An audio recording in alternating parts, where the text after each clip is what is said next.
I'm running. I'm running so fast.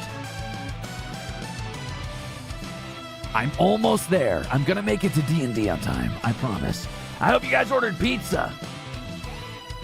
And brought, Mountain Dew? Yeah, Mountain Dew.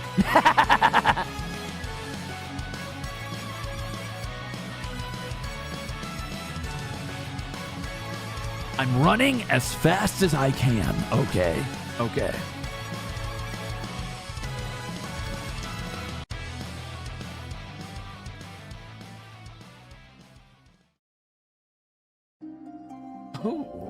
Oh.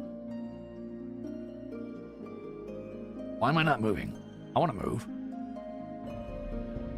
Hello?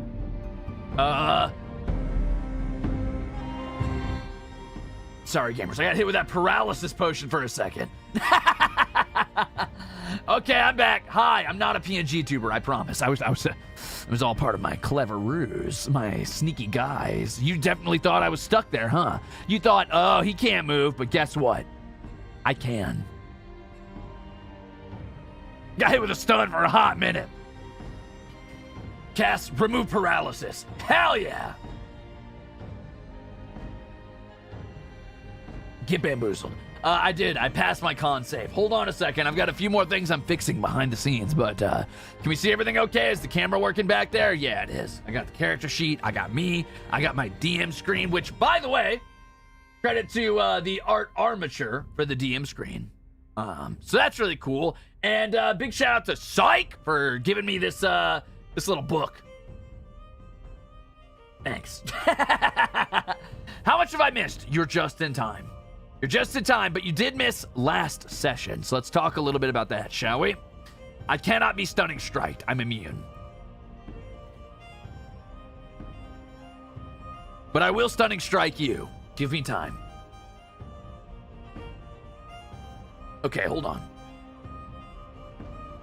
Ooh, thank you, Grace. Can't stick around for too long. Thank you for the soup. Can't stick around for too long today. This is it's your birthday. Happy birthday. Congratulations on your celebratory D&D. I hope you have a good time. Bye. Goddess Anime says, dude, when are you going to tell us you were in a rock band? Huh?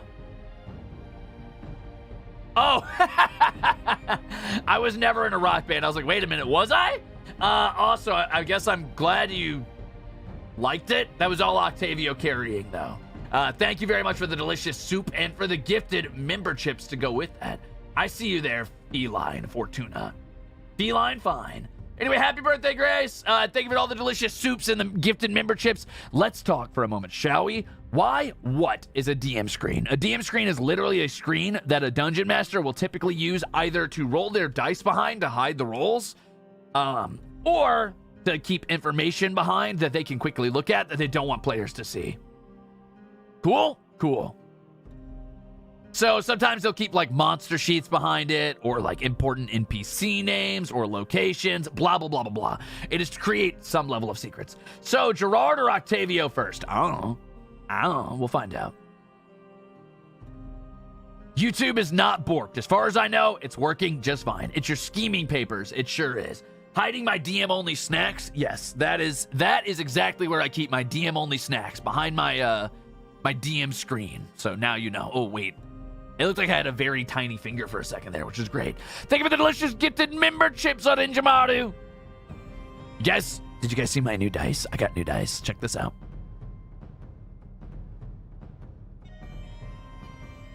They're metal.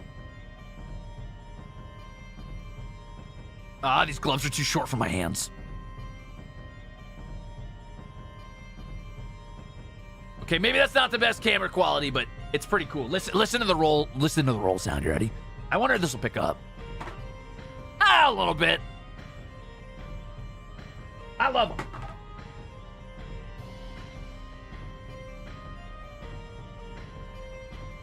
Head B. 1d4 table damage. Take that, table. You piece of shit. Metal doesn't roll as good, but you do you. Listen, rolling as good is subjective. What was I saying? Right, so first of all, I'm going to turn this down just a bit. The song fucks, but it's getting a little loud. Whatever makes you happy. Thank you, Tofu. You're right. Getting real now, guys. So last time what we did was I went through GB's character sheet, which I went pretty in-depth for. I talked a lot about it. And then I speed ran my own character sheet because it was very short. Very succinct, very easy to do. This time, I've got a better setup for doing the character sheets. So that's going to go a little faster, but we do have to go through 2 spellcasting characters, and that's going to go a little slower.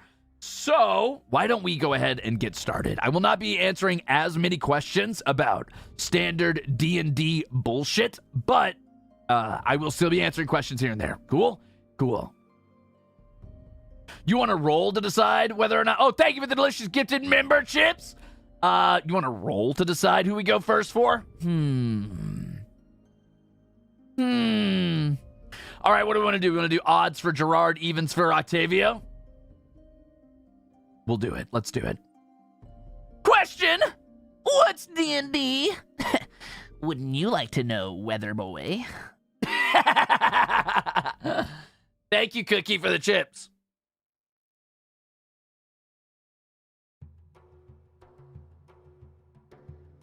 Okay, we'll do this. I'll tell you what. Odd's going to be Gerard, because Gerard's really fucking odd. Even will be Octavio, because Octavio is pretty even keel. All right, here we go. You ready?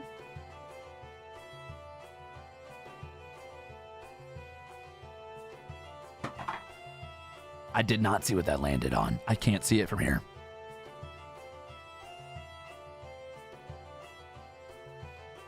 These dice are very shiny. That is a... I believe that's a 4. Get out of the shine. Get out of the shine. Yes. Yes, that's a 4. You know what?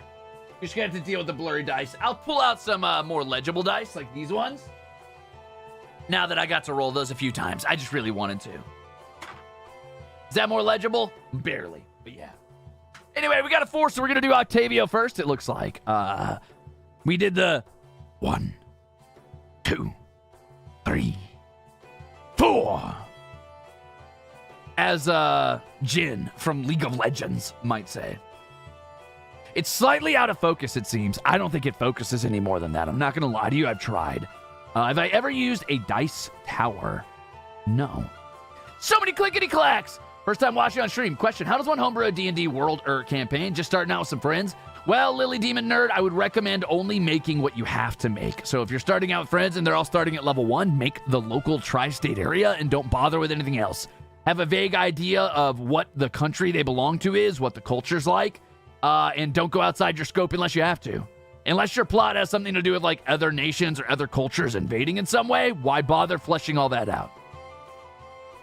Mostly on a local level in a medieval setting, the only thing that's going to matter to the locals is the taxes of their, like, you know, government that they belong to, the vague, like, national pride, if they even have that. But more importantly, in most cases, they're probably going to be pretty insular and only give a shit about their local problems and their town and, like, family histories, etc., etc.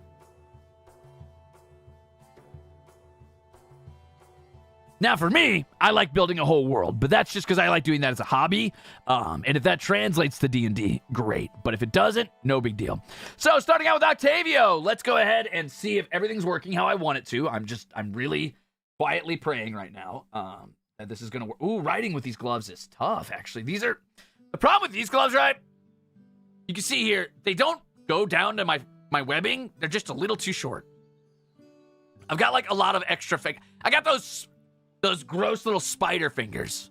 I know it's hard to tell sometimes because I'm always clenching my fists, but I have those very long, thin fucking fingers, and most gloves just do not work, but that's okay.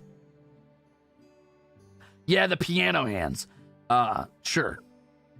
Shrink them? I'm working on it. Fingy's too long!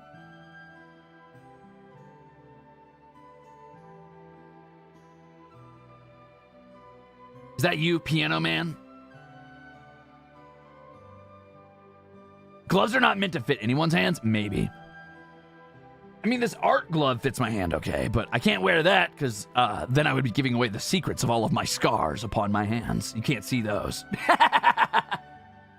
I'm going to try and write like this anyway. It's hard to make a fist around my pencil correctly. How do you guys hold pencils? Now that I'm doing a hand cam, I can show Abby. Welcome to be an Axel. Wait, I thought you were already. I'm pretty sure you were already an Axel. But anyway, welcome back? Question mark. So when I hold pencils, I usually grip them like this, right? Or I hold them like a little fucking like this. You guys do the whole like tuck it on top of your ring finger thing? It's either this or this.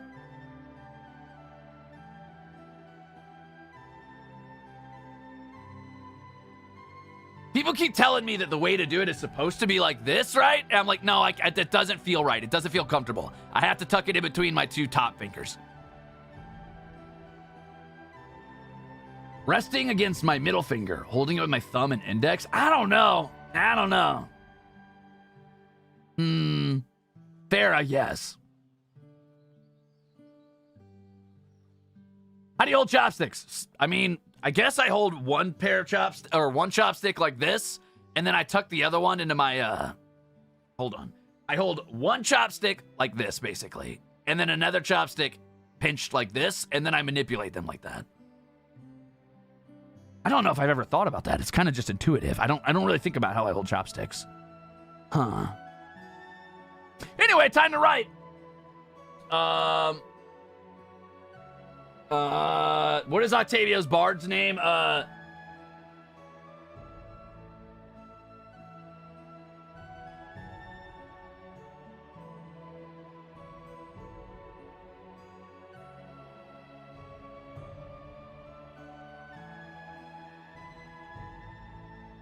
Toileto the Marvelous.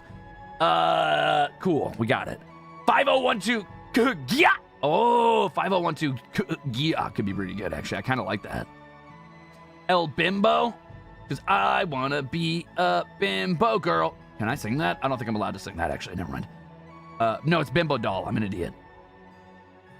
All right, fine. We won't do it. We'll do 5012. Yeah.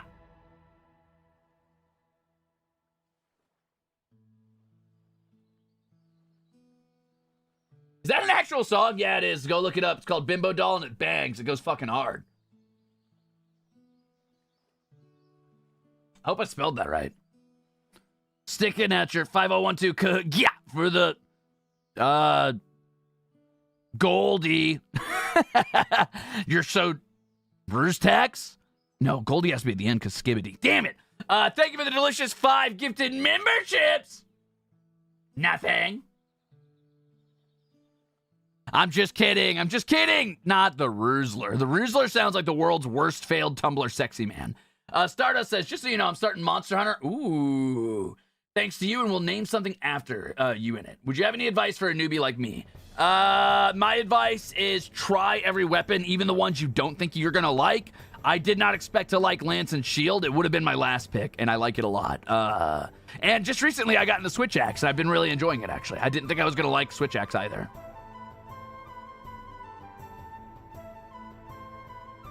Now, sticking out your gyat for the Rexler, that kind of works. I do like that, okay, actually. I do like that. Did you guys know that Gerard's middle name is The? Gerard's full name is Jurard T Rexford. That motherfucker is basically a Sonic OC. It's pathetic. You literally wield an axe, okay? And? So what, do you go fists for every fucking game you play? What are you talking about right now? Don't start with me. This dog, you're telling me every keyboard warrior waits to see if they can find a fucking typewriter to swing at someone in a game?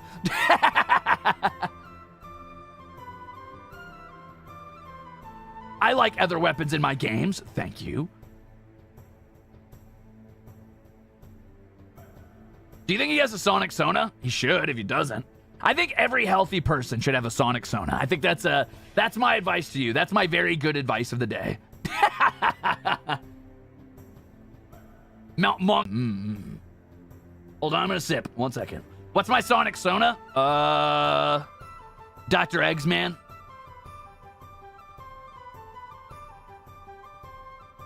Hold on, I had to crash.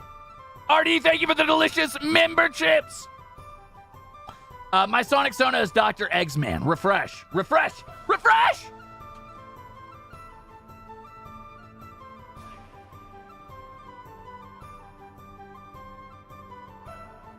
Ooh, also, real quick, I wanted to give a shout out to Adrian Von Ziegler for the music. Thank you, Adrian. Internet! Ah! Shadow. Now, why would I be Shadow? That doesn't make any sense, except that I would definitely pose on top of a building and deliver a monologue about being the ultimate life form. That does sound like... Wait a minute. Am I Shadow? Fuck. Anyway, I don't want to think about that. Moving on. Yeah, I'm Dr. Eggman. That's what it is. Yeah, for sure. We're not talking about my troll sonar. We're talking about D&D. Moving on, Octavio is going to be a level 3 bard. I think Octavio is pretty easy to pick out there. I mean, duh. Ignore my terrible handwriting and my horrible ability to throw up chicken scratch. Let's grab our player's handbook, shall we?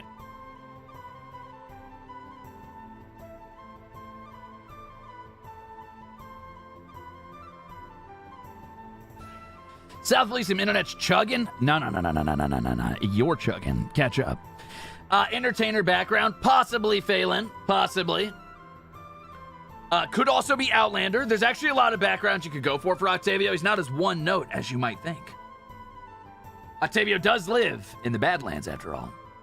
But we're not doing backgrounds. I find backgrounds a little busted with how many skills they give you, especially if you're playing a bard or a rogue, because you already get so many skills. We do need to pick a race for Octavio, though, which means I need to think. I know last time I said a very tall halfling. And I stand by that. But Octavio does vaguely give me gnome vibes.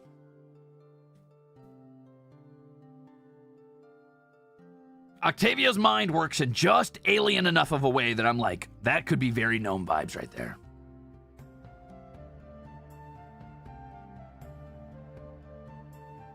Let me see what gnomes get.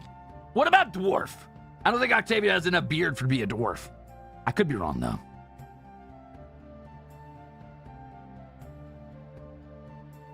Okay, so gnomes get a bonus to their intelligence, which I think Octavio's a pretty smart guy.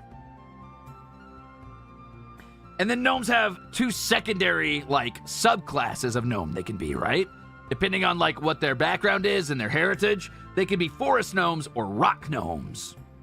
Rock gnomes are tinkers and inventors, and forest gnomes are very good at illusions and very quick and stealthy. I would call Octavio a rock gnome, with a penchant for puppetry. Little Timmy's real dad! Yes, I do leave Octavio out in the garden of the tavern every night.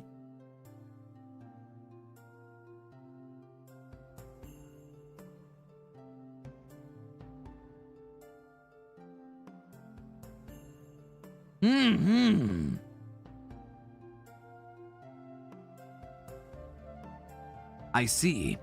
Okay, so rock gnomes get an increase to their constitution, meaning they're a little tougher, right? They're a little tankier. They get an increase to their intelligence. They have they add twice their bonus for proficiency on anything related to history checks about magic items, alchemical objects, or technological devices.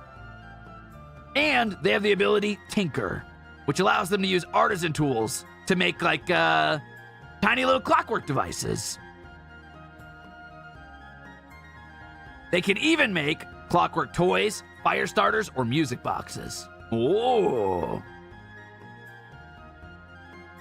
You have my blessing, Laney. Go for it. Be my guest.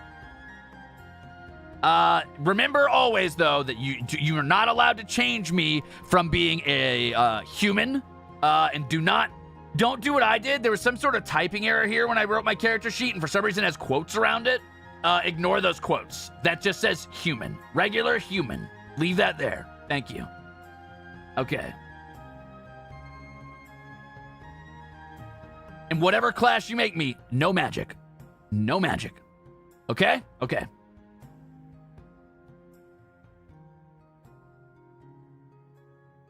Congrats on creating the 10th gnome character to ever exist. Hey, no problem. I got you.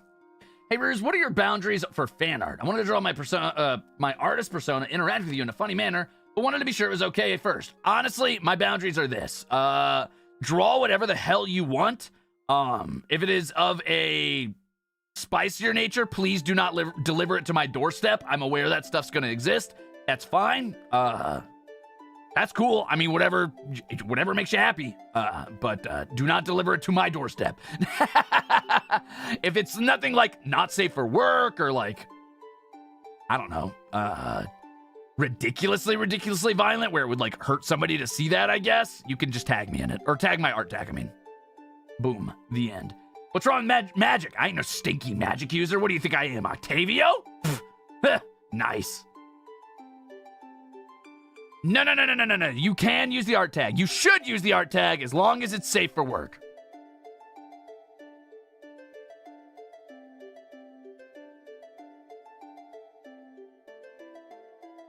Just got out of work. Welcome in, Bane. Okay, so we're gonna go rock gnome, I think. I think that sounds fun.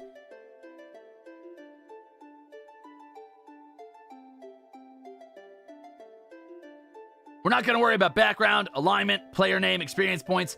I didn't touch on this a lot last time, so just real quick, I am going to talk about this. Someone's outside the tavern yelling.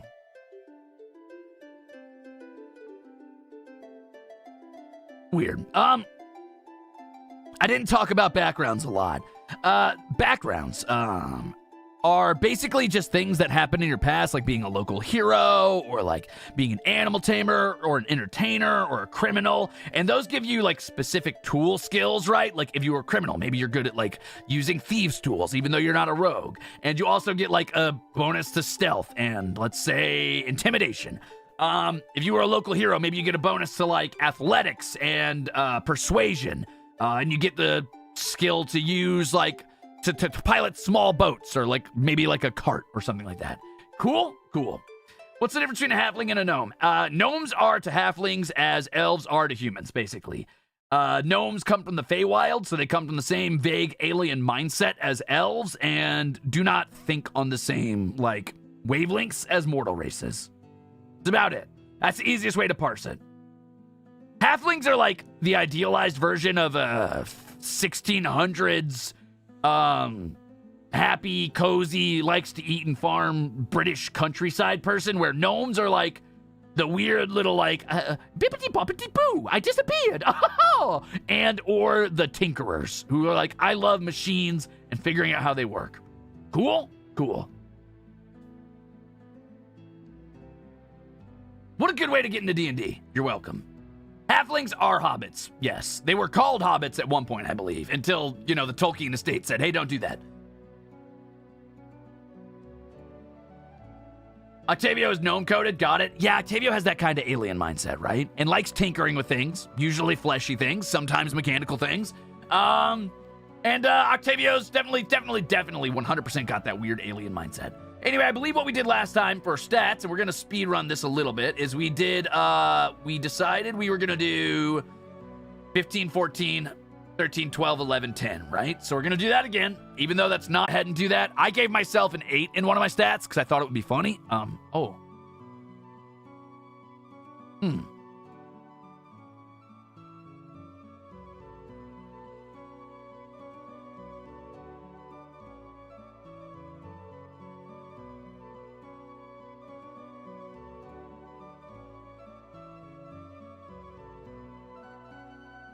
Thank you, South Elysium Internet. Hey, got bad news, everybody. It turns out, actually, South Elysium Internet says we're not allowed to do D&D today. So I gotta call it on this one. We're done. South Elysium Internet hates nerds. South Elysium Internet actually just told me that if I don't grab everybody and push you in a locker right now, I'm not gonna have internet anymore. So sorry, guys. It's just what it's got to be. Everybody in the lockers, come on, let's go.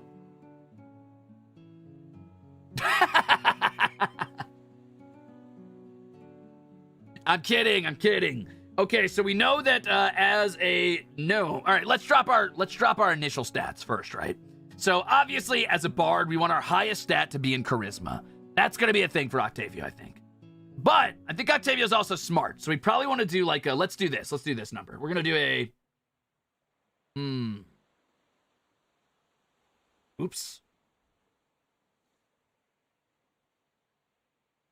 This isn't going to be pretty because I only have so much desk space to work with, but we're going to do this. Here we go.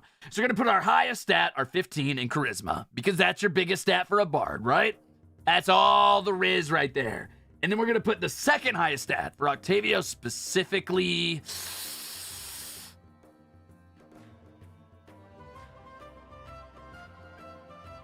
I actually think I'm going to put that in wisdom.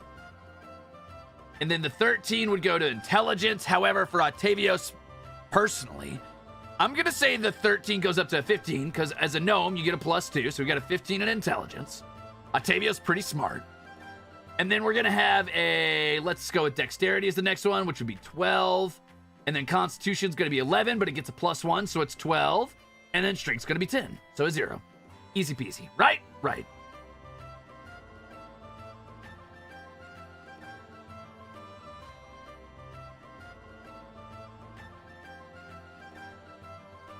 Actually, let me reorganize a bit. I'm going to change one thing. Let's do 15, and then this is going to be the 14, so this will be a 16. This becomes, I'm going to put the 13 here. 12, 11, which becomes 12, 10. There we go. That's much better. I like that a lot. I don't know if Octavio's that wise. Octavio tends to, sometimes I will say Octavio lacks common sense. How about that? Octavio's very smart. I don't know if Octavio has the same level of street smart. All right, so that's a +0. I will not be giving Octavio negative stats like I did myself. I think it's funny to do to yourself. It's not very nice to do to others. Let's see. 10 and 11 are 0, so that means 12 and 13 are 1 apiece. +1, +1. This should be a +3, I believe. Oop, that was ugly.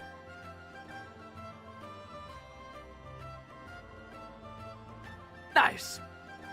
Easy as that, gamers. That is a very smart bard.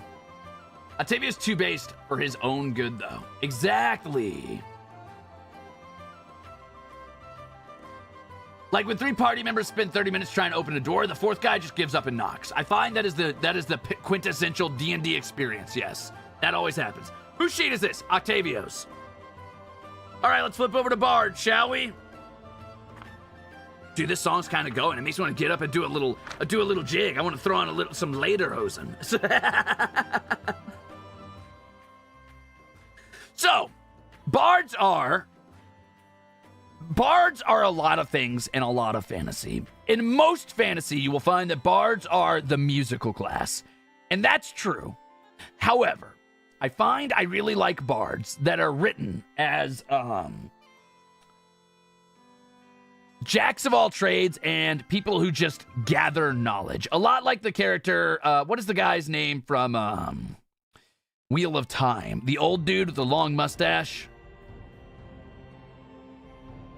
I'm so tired of the horny bard joke. You should be tired of it. However, it does happen a lot, and you can blame the people who keep playing bards to be horny. River Dancing Wind, that's tomorrow. Go one of two ways. They're either the musical class or they're the class that just knows a lot of things, right? Like they gather ancient knowledge from tombs and temples. They're kind of, in a lot of ways, the gentleman's adventurer class. Does that make sense? Lag.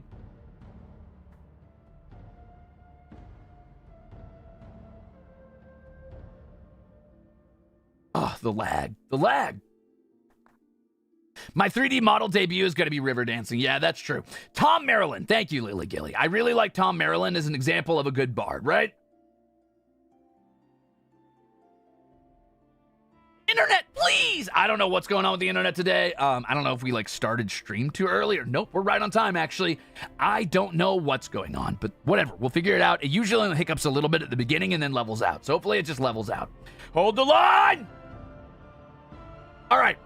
Anyway, D&D bards can be just the music class and the persuasion-based class who are like really charming and good at playing songs and being performers, but they also go down the other side of bard, which I wish more fantasy would explore, which is specifically people who go to dungeons and go to like ancient libraries and just kind of gather knowledge about all things. It's kind of like wizards, but wizards whose main magic is language. Like they believe in the magic of words over the magic of like raw spellcasting and like fireballs. And I think that's really fucking cool. I wish you could separate bards, and then I would probably play bards.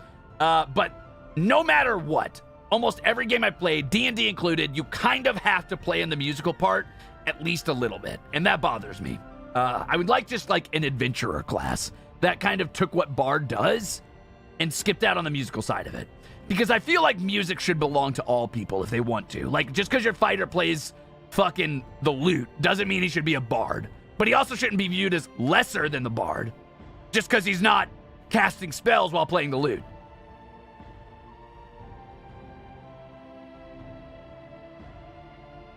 I played a Kinku in all bard party and evened out all the areas.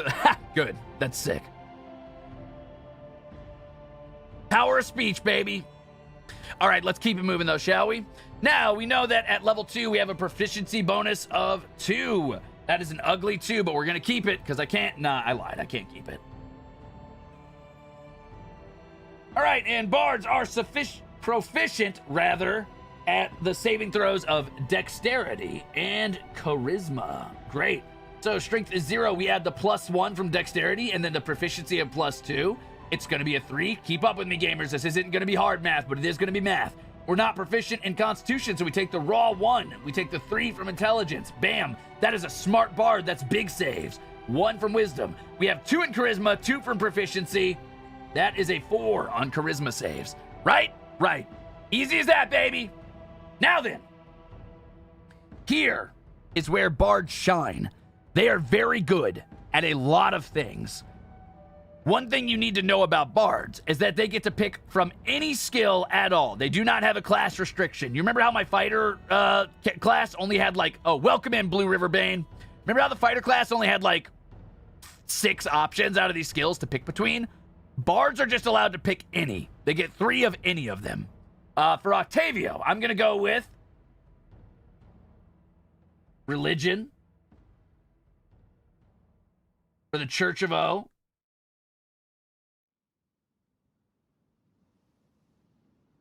Medicine, because he likes cutting people up. And let's say performance. Boom. Done. Nice. So this works the exact same way as saving throws. I'm not going to explain it in depth. I'm going to speed run through this. But what you need to know is you take the number in the circle here, right? That's your modifier, and you apply it to what it says. So in little parentheses, it says acrobatics is dexterity. So that's a 1. Animal handling is wisdom. So that's a 1. Arcana is intellect or intelligence, 3. Athletics, 0 for strength. Deception, charisma, that's 2. 3. 1. 2. 3. Now, this is where it gets a little more complicated.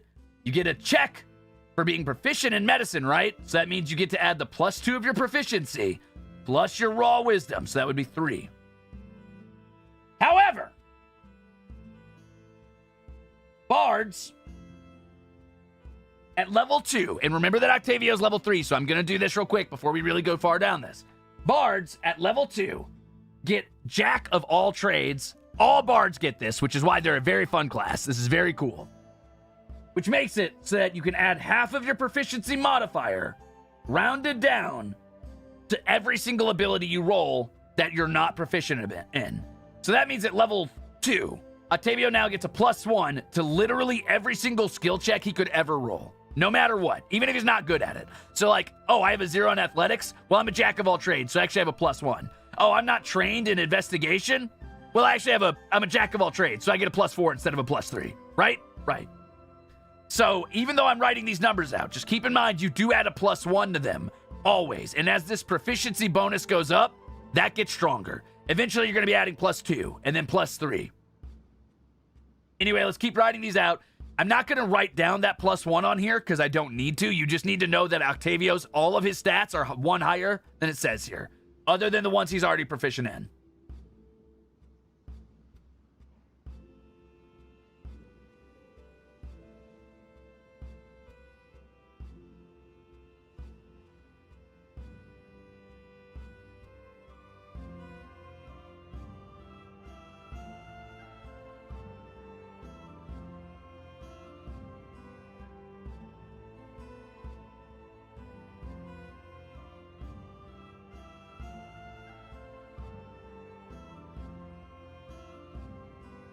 Okay, now we need to factor in our passive passive perception, which, if I remember correctly, is just 10 plus your perception score. So that's 11. Octavio is easy to catch unawares, but that's okay. Octavio has a gnome, it only has 25 movement speed, so a little bit slower than the rest of us, which is why he's always asking us to carry him around.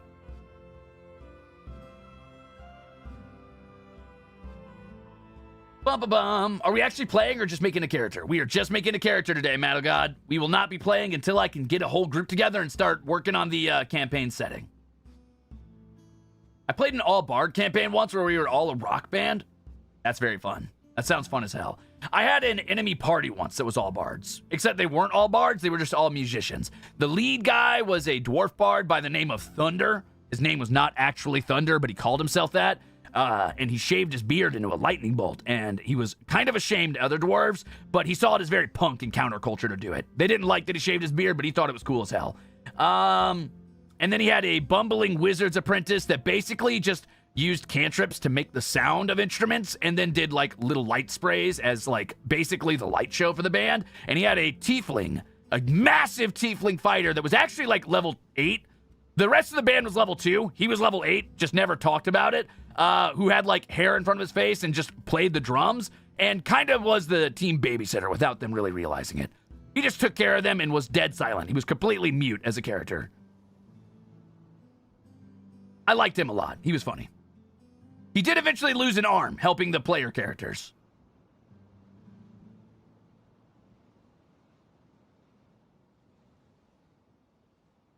Did I just... I just lost. Oh, no. South Elizabeth internet. Man, my internet's really fighting me today. Wild. Are we planning? Maybe. I haven't decided yet. God damn it with the internet. Fuck! Hold on a second. I gotta fix something.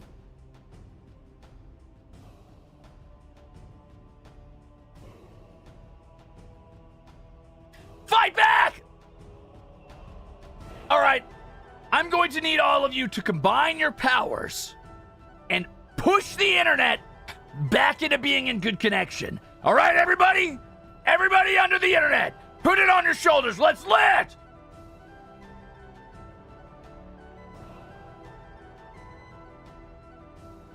Oh, right, this is a family-friendly stream. Damn it!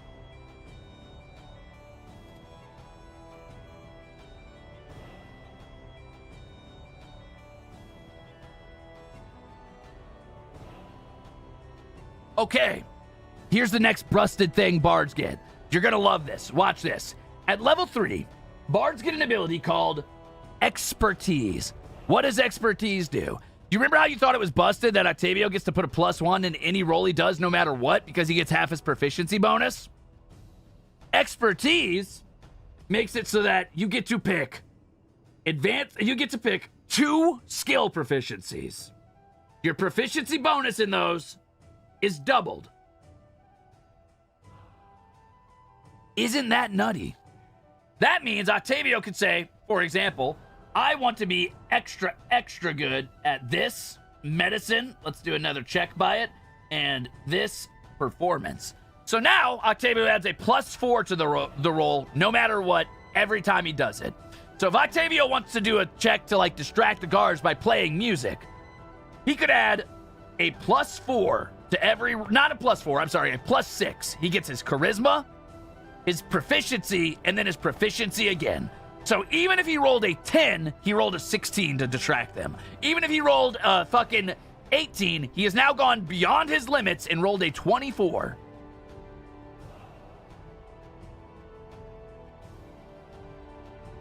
Pretty nutty.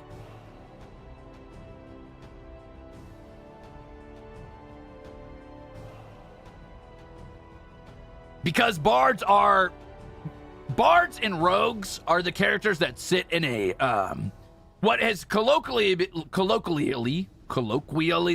wow, why can I not say words today? Colloquially been described as skill monkey classes, which is to say classes whose whole purpose is to be really good at skills and okay at combat. Now, in modern D&D, this has been changed because it turns out people don't like feeling pathetic in combat, especially because a lot of people just run a lot of combat and don't really run much roleplay.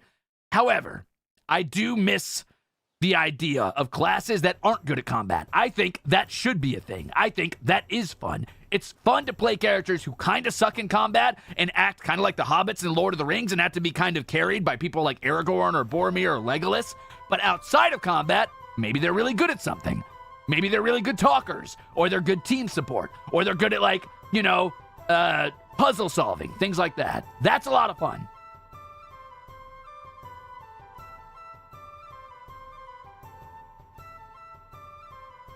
Agreed, Phelan, but the problem I have with those characters that are good outside of combat, like faces of the party, is that they're also usually very good inside of combat, right? Like bards back in, you know, I would imagine 2nd edition, I think is when they were introduced, probably were jack shit at combat. And I know thieves were garbage. Like Thief was the original rogue, and they fucking sucked in combat. Their whole purpose was checking for traps, unlocking locks, and doing skills. That's it. I had a hiccup. Uh-oh. Damn it, why do I keep getting hiccups? It's probably because I keep drinking stamina potions. Anyway, I would like an RPG that wasn't afraid to go back to doing that. I think it's fine to have I think it's fine to have characters who aren't that good at fighting, because fighting is not everything in most settings. I mean, not everybody in Monster Hunter is a Monster Hunter, right? Not everybody in Dark Souls is a hero, or a Tarnished, or whatever the hell you want to say. In a chosen undead.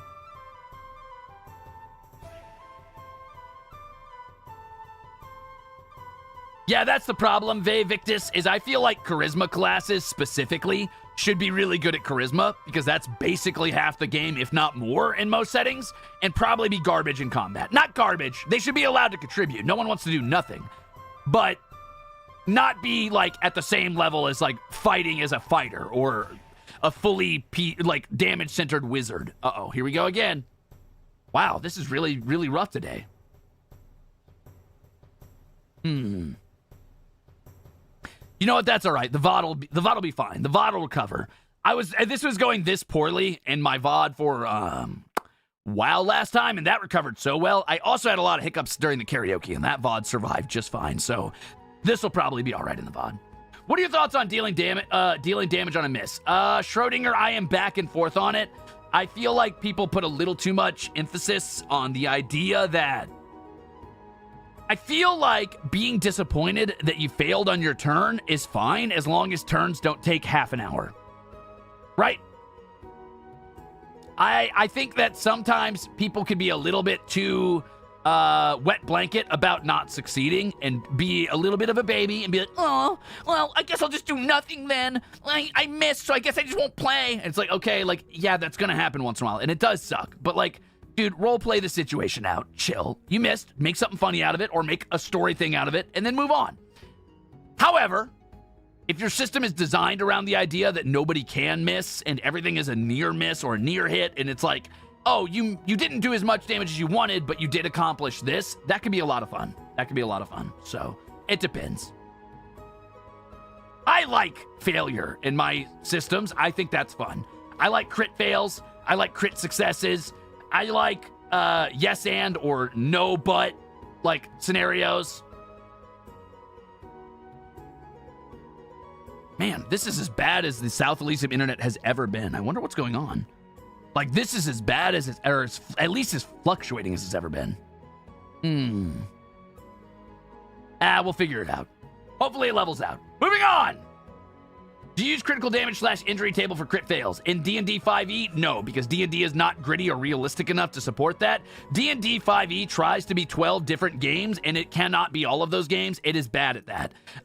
D&D 5e is a very good action-based fantasy game with a good amount of roleplay. It is a very bad, gritty, dark fantasy game that tries to pretend to be a survival game. I would really not recommend using those tables unless you homebrew a lot of different rules, in which case, play a different game.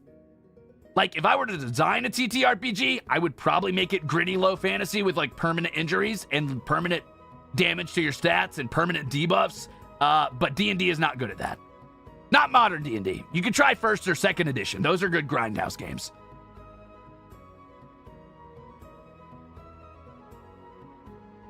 What else was I talking about? Okay, level 3. Here we go.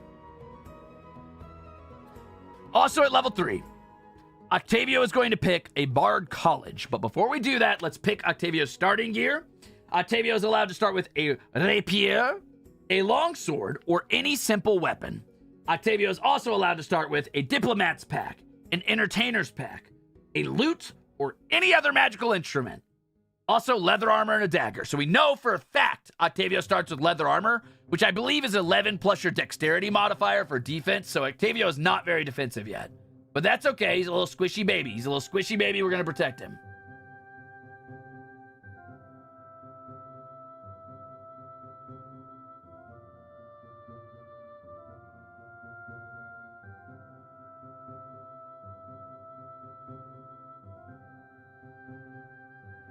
There's college only for bards. Bards study in a college to get their skills that they have.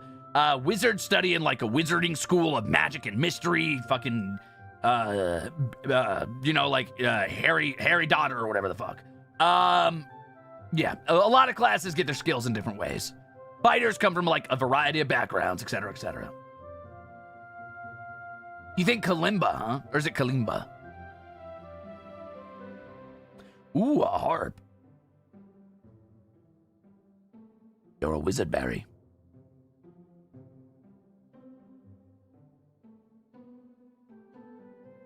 Sorcerers are just trust fund babies for magic. The difference between a sorcerer, a warlock, and a wizard is as follows. A wizard is an old dude with a long beard who fucking ponders his orb alone in a tower after studying for 50 years to do magic. A sorcerer is a trust fund baby who inherited magical power from his bloodline and his lineage. It's old money, but for magic. And wizards are sugar babies for magic. They found some powerful magical entity and said, please, please, can I have magic? Please, I'll do anything. And they said, okay, but give me your soul. Or give me something. Okay, anyway, let's decide what weapon Octavio's going to use. I think Octavio uses, well, puppeting for the most part. It's probably going to be mostly cantrips. But push comes to shove, I think Octavio's going to rely on his conductor's baton or wand, which I'm going to call a dagger in this case.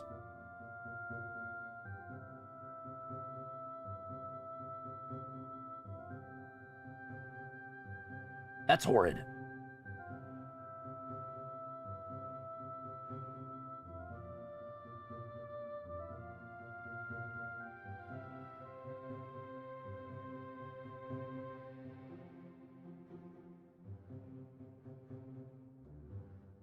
So, Octavio is not good in a melee fight. Obviously. However, that's not where Octavio shines. Octavio shines as a spellcaster and as somebody who stays in a range and uses some form of like guile or puppetry or convincing enemies to do what he wants. Octavio's not here to stab people unless Octavio has to. The dagger / baton is for surgery after finishing off his opponents. As a scalpel, exactly, Smokey McPot. You're on the same brainwave as me. Okay, so bards, they start with 8 HP plus their constitution modifier, which means bards, in Octavio's case, starts with 9 HP, which is pretty alright for a bard. However, every level Octavio is allowed to roll a D8 and add constitution. So let's see what Octavio ends up as. What is our sickly Victorian child going to be? A dubious little creature.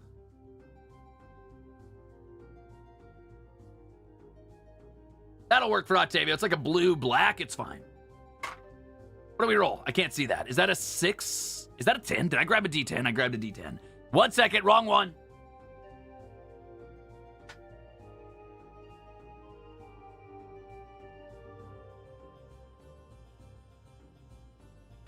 Here we are. Okay, that's not bad. That's the median, so that's 6 plus 9. So we know at level 2, Octavio had 15 HP, right? So now we roll one more time. Ooh, 7 plus 1. So we had 8 onto that. That's almost max. That was almost a max roll. Okay, so we know it was at 15, add 8, that's 23. Octavio has as much HP as Goldie, which is super fine.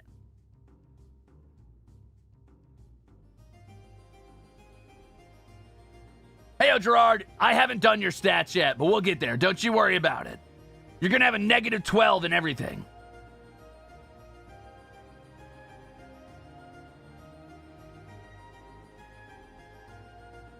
And we know that Octavio has an entertainer's pack. And let's say that the instrument Octavio carries with him is actually going to be the strings on his coat. So he plays the coat strings.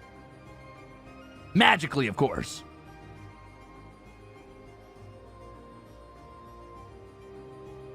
Now then, here's where we get to the hard part, right?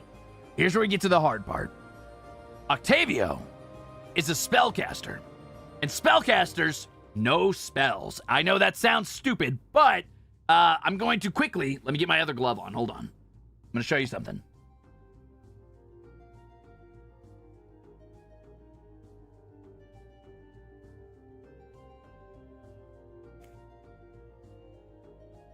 Yeah, they know how to spell. They're very good at spelling bees.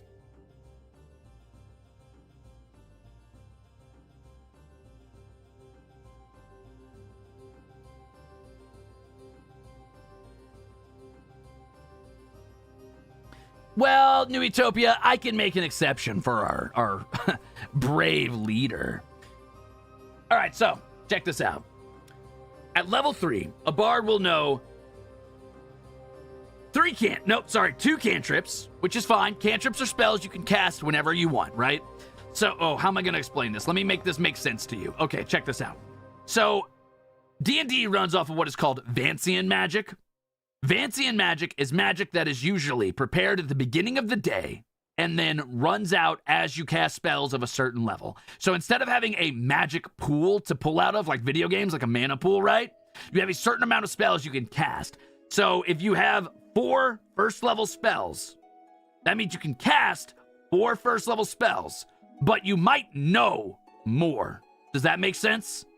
So you might know, like, let's pretend you can cast 3 spells a day, but you know 5 spells. So you know, like, Mend Butthole, Testicular Torsion, Possessed Body, fucking Bibbidi Bobbidi Boo, and Fireball, right? But you can only cast 3 out of those 5 that you know because you only have 3 spell slots. Does that make more sense to you? Do you get it? And each spell slot is in a certain tier. So there's first level spells, second level spells, all the way up to 9th level. And you can cast down, but never up, right? So if you've already used all your second level spell slots, no more second level spells for you. But you can still cast, like, downward. So if you use all your first level spell slots, you can use a second level to cast a first level spell. Does that make sense? I cast Mend Butt Cheek!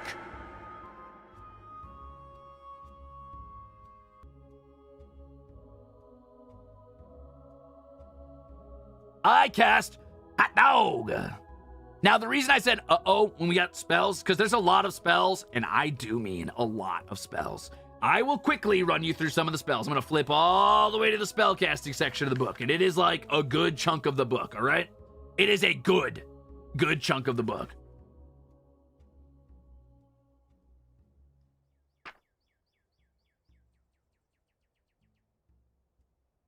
For example, this page right here is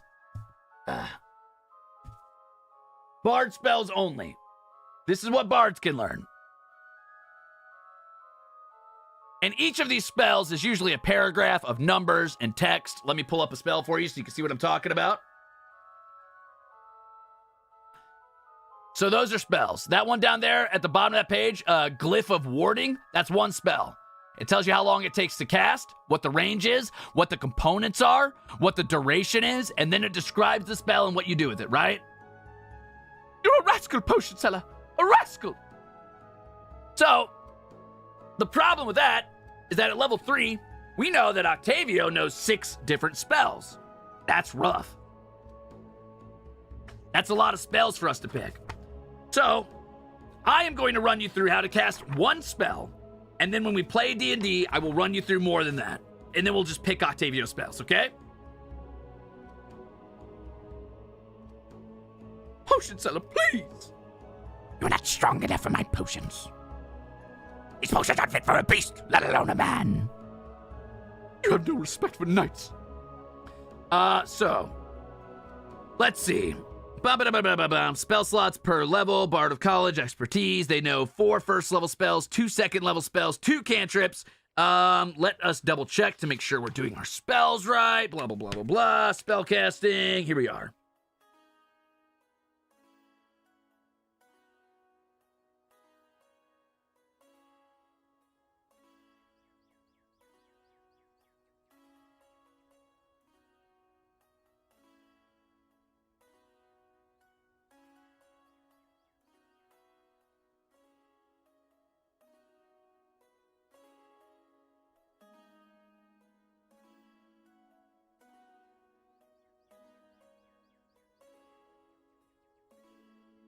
Okay, cool. Just making sure I was reading that right. Basically, at level 1, you know 4 spells, right? At level 2, you learn a new spell. At level 3, you learn a new spell. Onward and upward for a while. Cool. Got it? Got it. Now then, it is important that you carefully choose your spells at first level. It is going to color the way you fight very, very heavily. And you need to keep in mind that these spells don't just refresh after a fight, right? Like, these spells are Vancian. You need to rest to get the spells back, usually for 8 hours or more. So after Octavio uses those 4 spells at first level, Octavio no longer has magic, basically. Octavio can still do cantrips, which are like minor spells, right? But no more big spells, and that's big. So spellcasters need to carefully choose when and where they're using their abilities in combat, etc., etc. Which matters less and less the higher level you get. Once you get to a certain level, spellcasters are significantly better than every single physical fighter in the game, and there's no reason to be playing a physical fighter. Minus niche cases. Shadow Wizard Money Gang. We love casting spells. All right, so let's pick our cantrips first, shall we? I'm going to flip back over to the spell page. Let's flip back over to the spell page and decide what Octavio's cantrips would be. And I know what you're going to say. You're going to say Vicious Mockery, but I disagree. I do not think Octavio's burns are good enough. I could take Vicious Mockery if I was a bard, but I'm not a bard, and I never will be, because ew. But here is our spell list for Octavio. Cantrips. Blade Ward. It basically makes it harder to hit somebody. Like, magically, you make it harder for someone to get hit in combat. It's pretty bad. Most people would not take it, but for flavor, maybe. Dancing Lights. It does what it says. It makes a dancing light that floats in the air. It just kind of a bunch of sparkly little cute lights. It's good for lighting up rooms. Friends. It makes people more likely to listen to you. However, they do know that you did it to them. So, like, at first, you're like, haha, we're buddies, and you can do better with charisma checks and stuff, but as soon as the spell wears off, they are aware, inherently, that they have been magically manipulated and will probably be pissed. Probably be pissed. Right? Light! It makes something glow. A weapon, a sword, something on you. Your coat, a box, a chair. It creates light around an object and is pretty cool. Mage Hand. It's a magical hand that you can move things for you. It can, like, pull a lever or turn a doorknob or push a candle off a table. It cannot pick very heavy things up, so it's not going to, like, grab a sword and fight with you. But it can, manipulate things, and it's very useful. Note, Fireball is the only actual D&D spell that Ruze named in his example. You'll have to homebrew if you want Mend Butthole or Possessed Body. That's true. That is true. You cannot beat people with Mage Hand. But you can, have a little spooky floating hand. That's kind of spooky. Mending, which is not Mend Butthole, but just a regular mending spell. It allows you to mend minor breaks in things, like a crack in a sword, or a tear in cloth, or if a page has been ripped open or ripped apart, you can mend it back together if you have both pieces. That kind of stuff. No wizard has ever dared try it on a butthole to see if it mends it, but it's possible. You never know.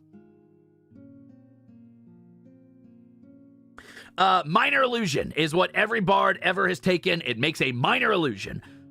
Typically this takes the form of like a smell, a sight, a sound, but it is very short-lived and it can't be very big. It can usually only take up a very small area. So you can like make a squirrel run by, or you can make the sound of like a rock falling off something, or you can make the smell of sulfur in the air. It is a minor illusion, right? Like it's very tiny. This one is a little annoying and kind of the bane of DMs because it kind of just depends on your DM. Deciding what it is, and most players are going to keep pushing the boundaries, right? They're going to find where your box is as a DM and be like, okay, so last time you said I could make it smell like sulfur, so can I make it smell like a burning building? And you'll be like, okay, fine. And the next time they're going to be like, okay, so last time you said I could make it look like, you know, a rotting, floating head. Can I make like their dead mom come crawling out of the ground? And you're like, no, that's pretty major as illusions go. And they'd be like, well, yes, but last time you said, and it's like, okay, thank you for punishing me as a DM for letting you do something cool. I will keep it in mind that I should never let you do anything cool, or you will punish me. Got it.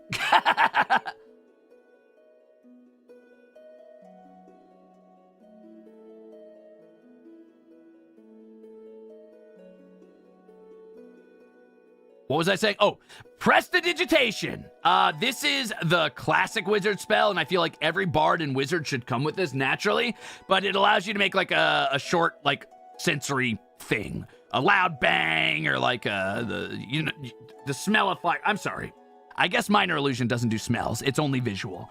Prestidigitation allows you to do like a loud bang, a smell, things like that.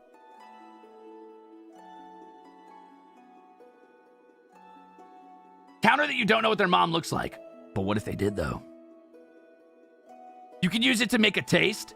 Basically, prestidigitation in some way manipulates something in a very minor magical way. You can, like, light a candle from a distance. You can make the feeling of a warm brush on somebody's leg or a cold, like, sensation. You can, flavor food a certain way. You can, mask a scent or make a scent. That kind of stuff, right? Right. True Strike, largely one of the most useless spells in the game. It makes you or an ally's weapon more likely to hit. The problem is it takes up the action to do it, so you lose a turn trying to make it more likely that you hit next turn when you could have just swung twice, which is objectively better almost every time. Vicious Mockery, you taunt somebody so hard, they take some damage. And I believe if it hits, they are less likely to be able to hit their next attack because they're distracted. That's it. Got it? Got it. Now, as far as Octavio goes, we are not min-maxing. We are doing flavor. And I think Octavio would 100% have mending, right? I think mending would be something Octavio would want. So now we got to decide. Is it prestidigitation, minor illusion, or mage hand next? I think Octavio likes making other people do work for him. So it could be mage hand.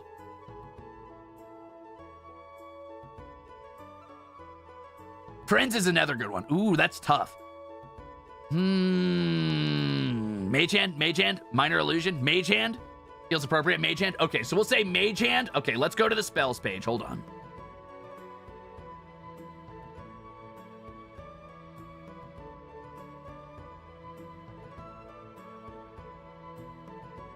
Mage hand. But Unseen Servant. You bring up a solid point. However, I counter with this point. No. Maybe Unseen Servant later. We'll see. Okay, I'm seeing a lot of Mage Hand. It's going to be Mage Hand.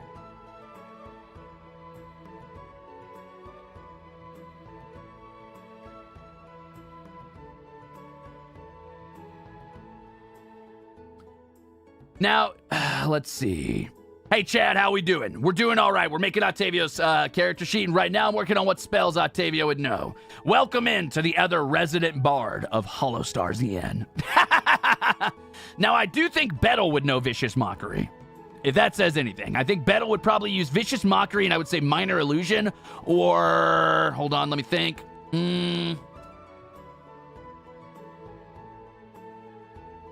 Probably Blade Ward.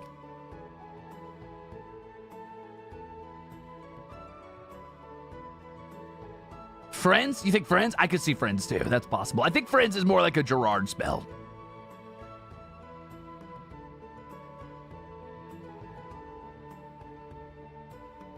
Oh, yeah, Bigsby's hand and Arcane hand. Really good, really good. True. True! All right, let's do this.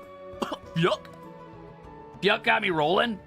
Nobody likes the Fyuck joke more than Bettle likes the Fyuck joke, and I can respect that. The only thing that makes me think of, though, and I'm going to say this once, and we're going to wipe it from our memories, is... Actually, I can't say... Okay, I'll say it. Hold on. Your dad doesn't just have... Maxie. Your dad... Yucks. Prestidigitation, Mage Hand, and Thaumaturgy are 3 cantrips that let people think you're omnipotent without actually being powerful. Very true. Yuck. There was a time when I could sing Evanescence's Bring Me to Life in Goofy's voice. But I'm not going to do that because I do not want Michael Mouse coming to get my ass. All right, where was I? All right, so we got Octavio down with Mage Hand. I'm going to say Mending is Octavio's. Well, maybe Mending is more Goldie coded. Actually, I think Mending's more Goldie coded. Let's say that Octavio actually has...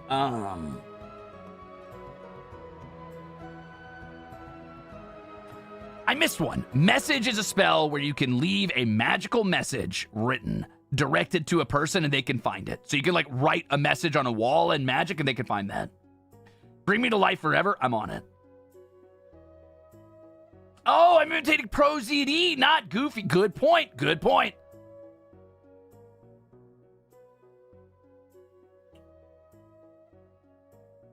Oh, man, Octavio's really throwing me for a loop here for some reason.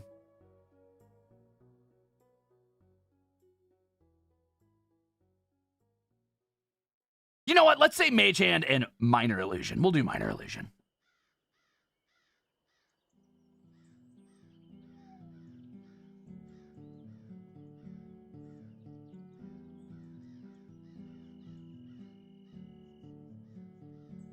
I'm writing with a very light hand, forgive me. What's the telepathic one? Is Message the telepathic one? Am I thinking of, hold on. I might be thinking of a different spell.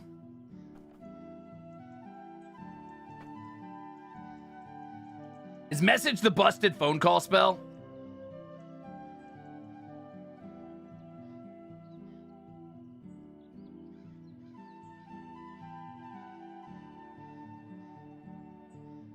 No, I'm not thinking of Animal Messenger. I'm thinking of the one that allows you to leave a voice message that sits on an object and will replay that message when certain conditions are made, right?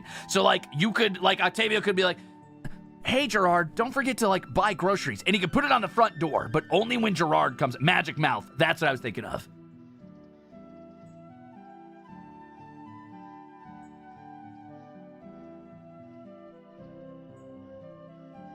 Okay, message. Let's see. Time, 1 action, distance, 120 feet. Components, you need to do vocal, somatic, and mimetic? No, not mimetic. What does the M stand for? I forget. Anyway, the point is, it's vocal, meaning you have to be able to speak to cast this spell. It's somatic. Oh, material is M. Somatic, meaning you need to make a hand sign, so you need a free hand when doing this. And material, meaning you need a short piece of copper wire, is the material you need for this. So as long as Octavio has a short piece of copper wire, is able to make a hand sign and say a certain utterance of magic, Octavio can use this spell. And what it does is you point your finger at a creature within range and whisper a message. The target, and only that target, hears that message and can reply in a whisper that only you can hear in return. You can cast the spell through solid objects if you're familiar with the target and know it is beyond that barrier. Magical silence, 1 foot of stone, 1 inch of common metal, a thin sheet of lead, or 3 feet of wood blocks the spell. So basically, if you have magical silence, too much rock, too much metal, an itty bitty amount of lead, or 3 feet of wood, you cannot cast through that, right? The spell does not have to follow a straight line and can travel freely around corners or through openings. If he has an arcane focus, he does not need the wire, which is a terrible ruling and makes wizards so much lamer. But also, true. Has anyone said material yet? Okay, let's get that cat out of the bag real quick. There was a time when wizards and all spellcasters, which were just called magic user as a class, had to have specific components for specific spells and basically had to farm and or buy those abilities, right? And that meant that whenever you wanted to use that spell, sometimes it was consume that material. Like there's spells that require an actual diamond, and when you use the spell, the diamond goes away. Yeah? Yeah.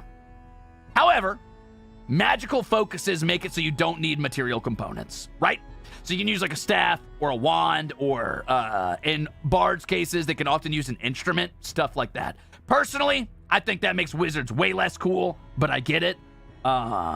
Wizards can use spell books, for example, to do this, etc., etc.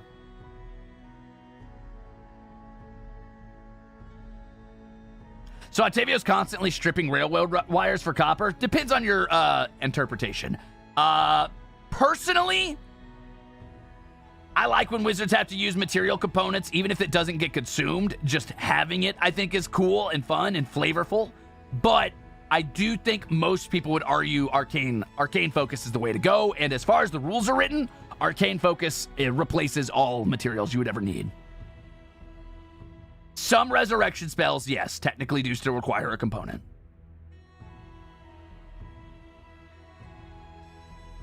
Of random fucking objects for spells, right? Like your fucking poor wizard is oh, internet. Now, South Elysium, are we gonna keep doing this tonight? At least it's slowing down a little bit. So, are you fucking me? Did you just do it again? You son of a bitch!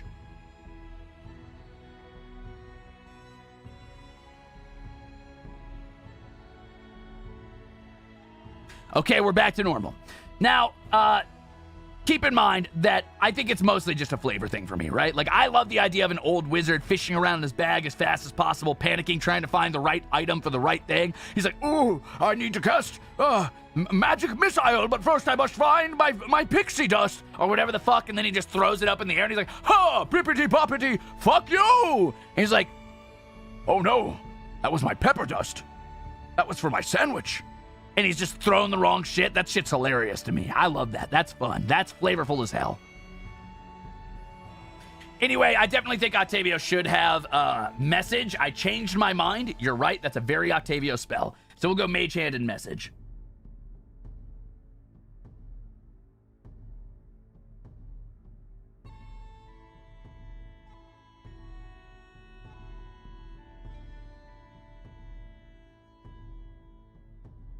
The power of choking and sneezing.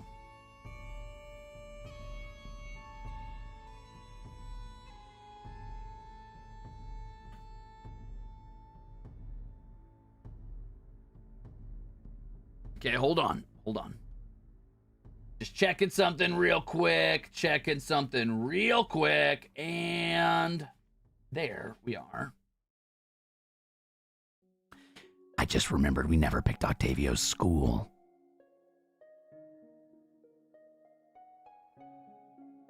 So, let's pick a bard college for Octavio. Now, in the base game, there's only 2 bard colleges, right? However, there's now like 8 or 12, I think. So there's a lot of decisions. There's like the College of Whispers. There's the College of Blades. There's the College of Knowledge and stuff like that. Glamour, Eloquence, right? But we're keeping a PHB to keep it simple, so people would only have to get 1 book to keep track of this and make their own. So for the sake of basic, no extra D&D, I'm going to say that Octavio belongs to the College of Lore, because he is not the College of Valor. Those are the 2 starting colleges. Valor is sort of like your swashbuckler, aha, on guard, fool, like dancing around with a rapier, like singing music, stabbing type of bard, where your College of Lore is your I know things, and I also play music bard, right? Right. Holy shit, I forgot what this does. The first thing it does is make it so that you get proficiency in 3 more skills. Holy shit. Valor is very good for Scalds. I agree. I agree, Sprocket. I agree. Let me mark my spellcaster page, so I can come back to it. Hold on.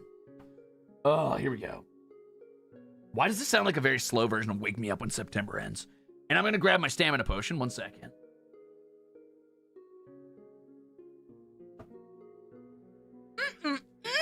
Here we go. Stamina time.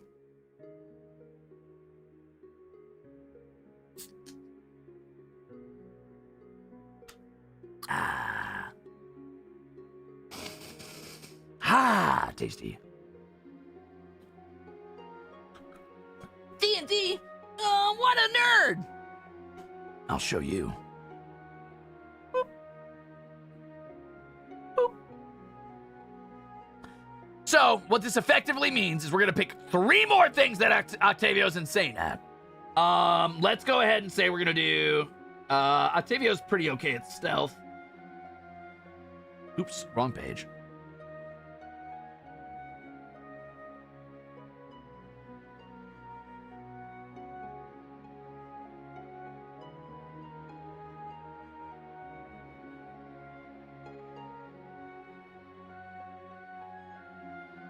Octavio's going to be good at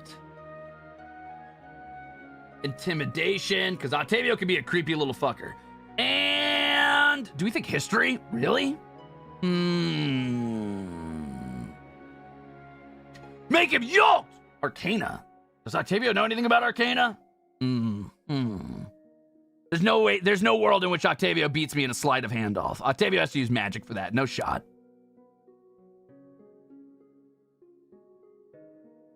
Octavio's already got medicine. Is puppet building magic? No.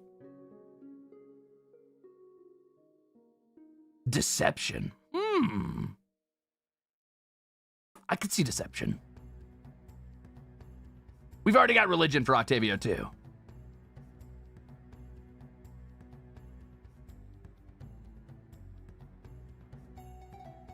I could see persuasion. I could definitely see persuasion. He's always convincing Goldie to carry him around. Let's say persuasion, shall we? Oh, he is deceptive, though.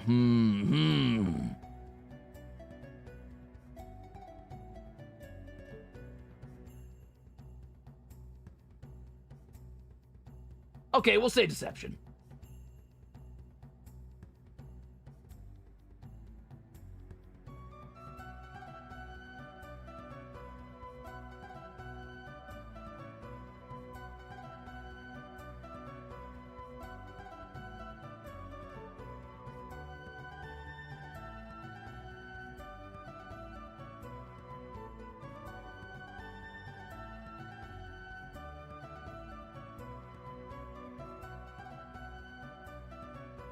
Okay, let's do this. So, that means deception is going to be 2, plus charisma, which is 4. Intimidation is now 2 plus charisma, which is 4. Medicine gets double the proficiency bonus, so that's 4, plus wisdom, which is 1, so that's 5.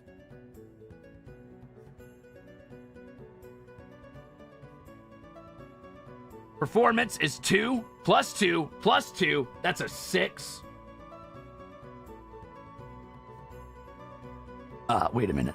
I've always wanted to play a glamour bard because then I could play them like a magical girl and actually have more of a transformation sequence that isn't just reflavored disguise self. That would be sick as hell. Why is Octavio sounding terrifying? Octavio probably is terrifying in a social setting. Religion, that's 2 plus intelligence, that's 5. Church of O is growing. And 1 dexterity plus 2 is 3. So Octavio is absolutely bonkers at skill checks, right?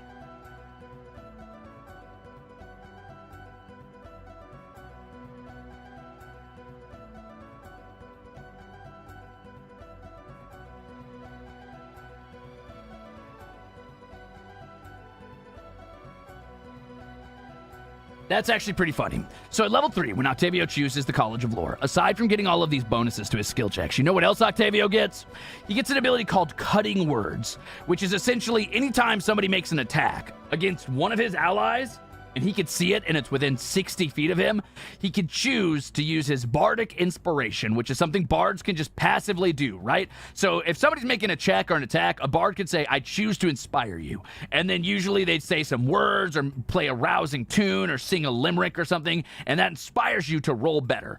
Cutting words is the back end of that. Because Octavio is in the College of Lore, he could choose to say, you get negative inspiration. So he says something real fucked up or plays a disjointed tune or something distracting. And he takes his inspiration dice, rolls it, and subtracts it from the enemy.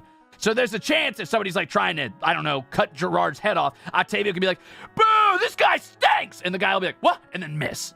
That kind of shit, basically. But like magically.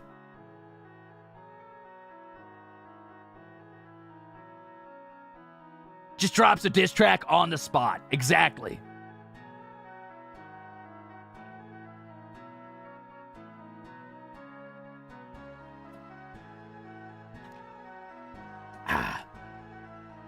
Now then.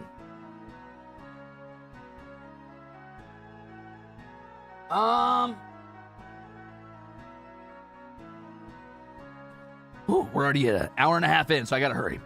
Octavio should at this level know.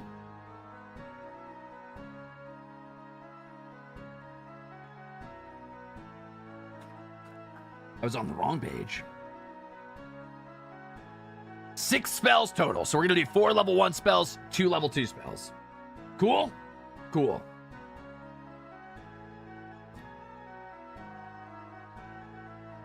All right, so our choices of level 1 spells. I'm not going to describe every single one of these. That would be too much work and too much time. We're going to speed run this. I will tell you all of our options, and you can infer what those mean and how fucked up they are by me saying them out loud. First level, Animal Friendship. Bane, which is like a blessing but backwards. Charm Person. It does what it says. Comprehend languages. That's true. There is a first level spell to say, I know every language, which is pretty fucking wild. Cure Wounds. It cures wounds. Detect Magic. You just find magic. It is a shitty spell. It should never exist. It ruins games. Disguise Self. You literally disguise yourself with magic. You look a little bit like somebody else. Dissonant Whispers. Psychic damage. You make whispers appear in someone's head and it's really bad. Not good. It hurts. Fairy Fire. Basically, you make a bunch of purple, green, magenta magical lights fall on your enemies and all of them glow. It's impossible for them to stealth or turn invisible, and your allies all get bonuses to hitting them. It basically adds like wall hacks hit markers on your opponents. Cool? Cool. That's a battle core spell right there. Featherfall. Basically, you can react with the spell. It is so fast, you can activate it after falling and while in midair before you hit the ground, and you and a certain amount of allies all fall very slowly and land safely. Cool? Cool. Healing Word. It's like Cure Wounds, but from a distance and for a little less. It's very good. It's also a little faster. It's a bonus action, so you can cast it quicker. Heroism. It's a buff. Identify. I don't even know what the fuck you would ever use this for. Illusory Script. It makes words look different. So you can like jumble up words on a page and give someone like magical dyslexia or make it say something it doesn't say. Longstrider. You move faster. Silent Image. It's like Minor Illusion, but better. Sleep. You put people to sleep. It's very strong early game and very bad late game. Speak with Animals. You learn to speak the language of animals. Tasha's Hideous Laughter is a damaging CC spell that makes somebody start laughing so hard it hurts them and they fall down and they have to like make saves to get back up and keep fighting. Thunder Wave is super fucking cool. One of my favorite spells, period. It projects a wave of sound so powerful that it blasts things backwards. It can like shatter objects, throw people off cliffs, etc., etc. They get to make a, I want to say a strength save against it, though. And lastly, Unseen Servant. It is an invisible servant that can carry things for you, move things for you, and help to, like, you know, bear burdens. It is not strong enough to fight, and it can't really, like, pin anybody down or anything like that. Cool? Cool. So I think Unseen Servant is a given. Duh.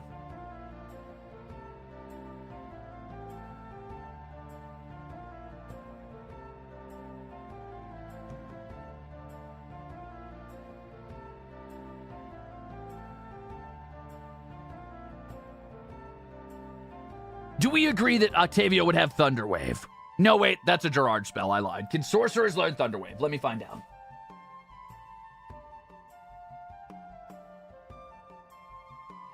Yes, they can. And judging from how often Gerard screams at things, that's a Gerard spell. I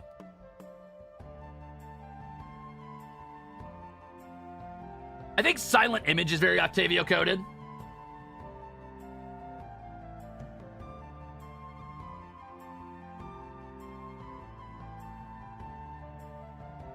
He can project the image of a ghostly, sickly Victorian boy who wanders the halls of the abandoned, fucking, you know, mansion or whatever.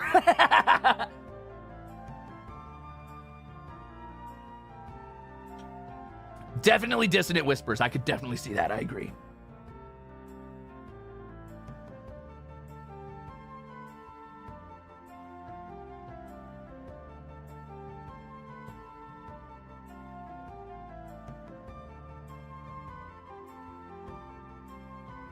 And do we think it's Charm Person, or do we think... Hold on, let me check.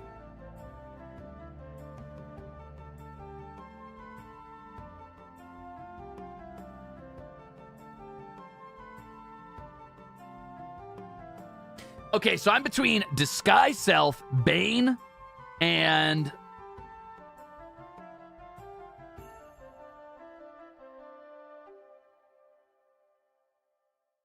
Sleep.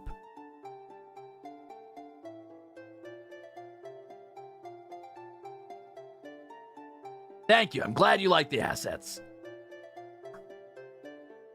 Sleep, Disguise Self, Bane. Ooh, we're really struggling. So, Bane is basically backwards heroism. Heroism gives a person like extra armor, extra chance to hit, and the inability to be afraid. Bane gives negative chance to hit. It's easier to hit them. Blah, blah, blah, blah, blah.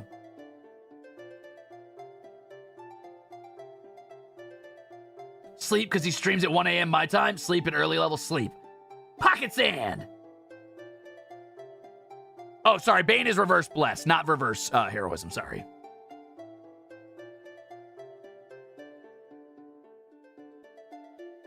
Oh, sleep is a lullaby. It's pretty funny, actually. That's actually kind of funny. I like that.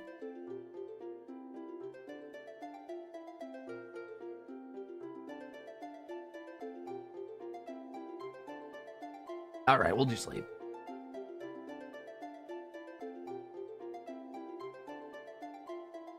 Octavio is very, very, very not combat coded yet. So, second level spells. We've got 2 of these. And this is where things get a little more powerful. You've got Animal Messenger, which doesn't sound that good, but they can travel over huge distances and deliver a message for you. Blindness or Deafness, whichever you choose to cast when you activate it.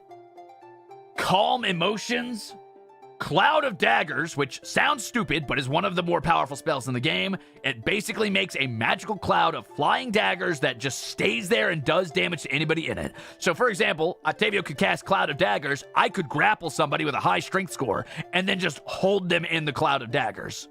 Like, I could grab their head and hold it in the Cloud of Daggers like I was grinding them across fucking sandpaper. Crown of Madness, which is also very strong. Detect Thoughts, Enhance Ability, which does what it says. It picks one ability and enhances it. Enthrall. Heat Metal, which is super busted. Hold Person, which is also super busted. It's basically paralysis.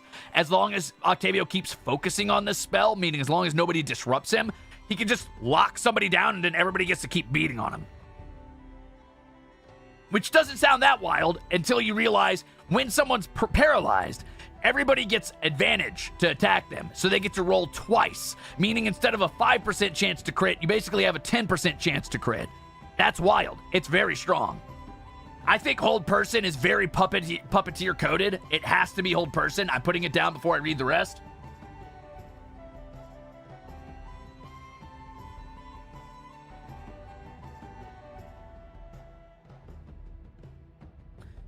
Next is Invisibility, Lesser Restoration, Locate Animals or Plants, Locate Object, Magic Mouth, Phantasmal Force, see invisibility, shatter, silence, suggestion, and zone of truth.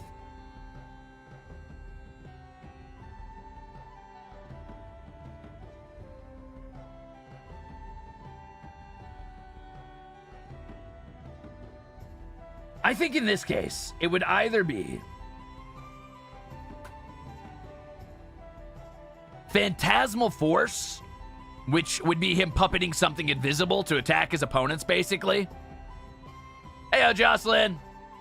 Or Suggestion, which is very puppeteer coded in that he can kind of give somebody a magical suggestion they are compelled to follow. They cannot be suggested to hurt themselves, but they could be suggested to, for example, throw your weapon across the room, in which case they're suddenly much weaker. Or like, throw yourself down on the ground, in which case if I'm standing next to them, I then get advantage because I'm then swinging down on them with my axe, right?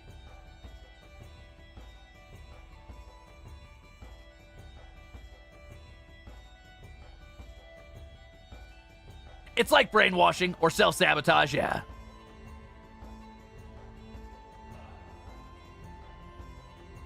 I think I want to do Suggestion on this one. Phantasmal Force is good too, but I like the idea. I think Octavio's whole shtick. So when you're doing this for a character that already exists, you need to boil them down to their core concepts. And Octavio's core concept, aside from being a puppeteer, is removal of control from someone else, right? He finds a way to take away their option to control themselves. So I think Suggestion falls under that category pretty heavily.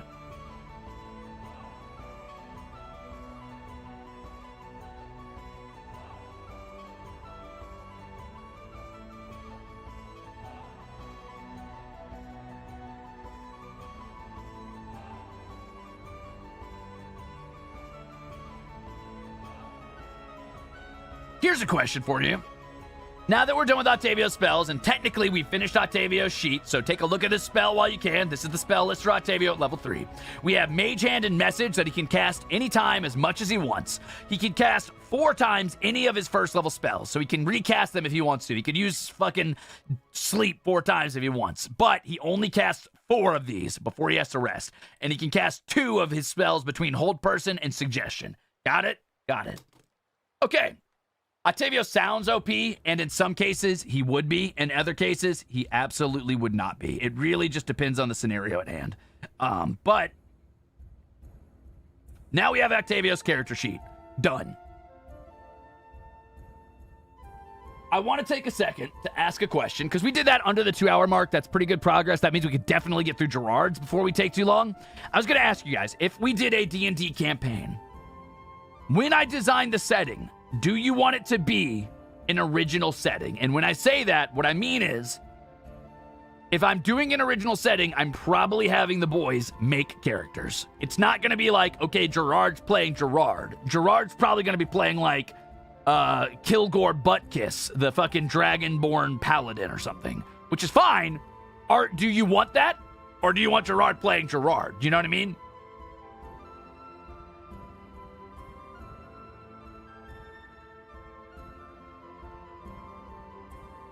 Okay, sounds like most people are pretty big on the original setting. And I lean that way as well. However, I know that a lot of people come to, these streams because they like the personalities that are here, I think you guys watch me because you like who I am. So to watch me put on a character might be weird. I mean, I'm going to because I'm the DM. But like if you come to Octavio because you like Octavio being like sort of soft, sort of chaotic, sort of like totally off the cuff and throwing random like weird one-liners out there and being slightly off-putting, but then he's playing like a really like hardcore tough guy. If that's going to be weird to you, I don't want that to be the case. Obviously, this is still content. I still want you guys to enjoy it.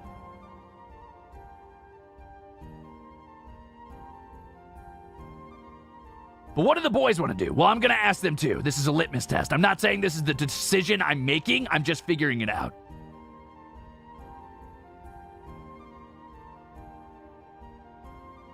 Up to them? Okay. Okay, I'll probably set them up. I personally lean toward them making their own original characters, and I will probably do that. Because as fun as it is to play yourself in a game, sometimes it can be fun to like see what like a person would choose to be. You know what I mean?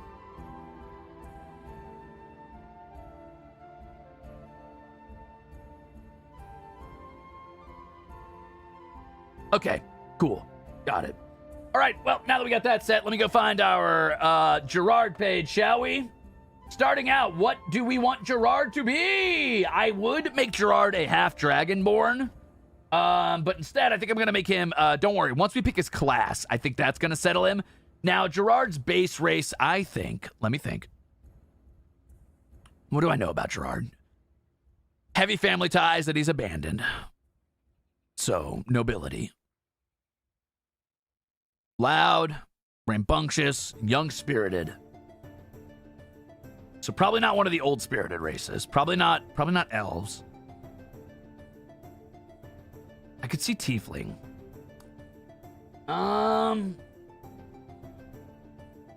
I could see halfling, actually. You know what's wild is I really could see halfling. That sounds stupid, and I know Gerard's not, like, necessarily that short, but Gerard's attitude could lend itself super well to a halfling.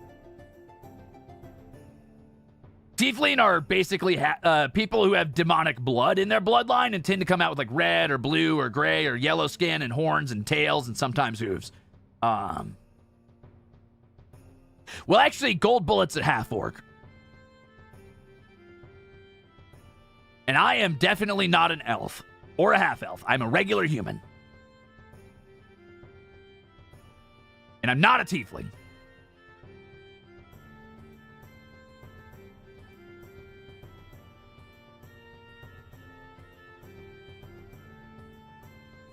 I have no idea as far as mascots go, unfortunately. I've never really associated with one singular animal. I mean, people always give me different ones. They're like, oh, you're like dog-coated or cat-coated or raccoon-coated or weasel-coated or fucking ferret-coated or deer-coated or cow-coated or bull-coated or lizard-coated or dragon-coated or beetle-coated or ant-coated or... there's a lot of animals.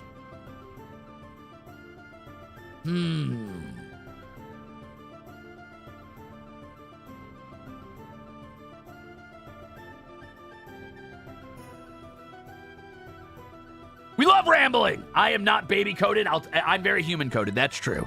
I'm as human-coded as they come, okay? Notice how often I use my hands to talk. That is how you know I'm the most human-coded person around, okay? Okay.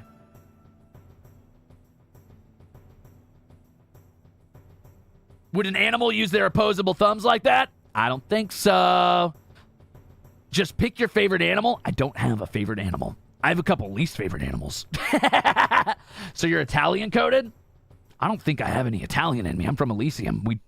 I mean, I guess, like, we probably have, like, an equivalent to Italians here, but I, personally, don't think that Italy exists here. Maybe there's the equivalent somewhere. Oh, they could be my fake hands, my emergency deployable arms. You're right. Italicium. Oh! Holy shit, I forgot about the outer peninsula of Italicium. Yeah, it's hooked on the bottom of Europolicium. Holy shit, I totally forgot.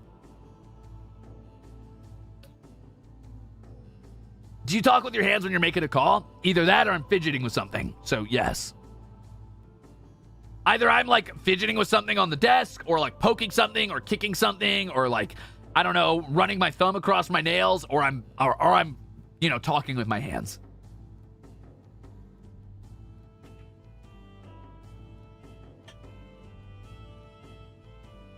All right, where were we? Let's start on Gerard, shall we?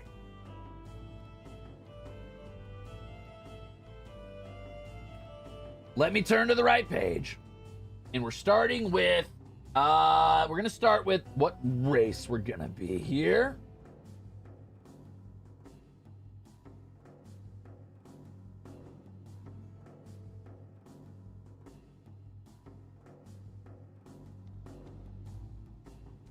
Just a second.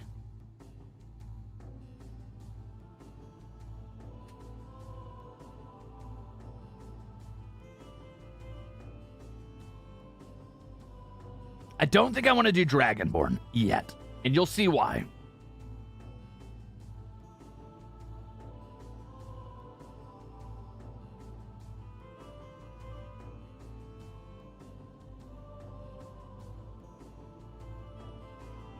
You know what? Just for the sake of differentiating, maybe I'll make Gerard the human. Because you'll see in a minute. And maybe I'll switch my race over to... I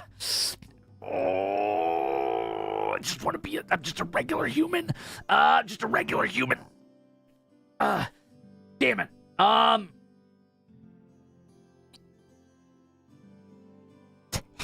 you know that's what he was gonna be? I'm not a tiefling. Why would you say I'm a tiefling? How dare you say that to me?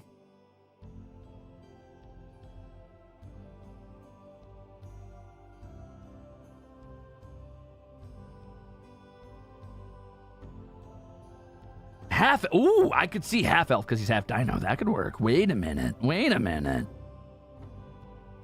You don't know that, Smokey McPot? Who said that? Who's slandering my good name?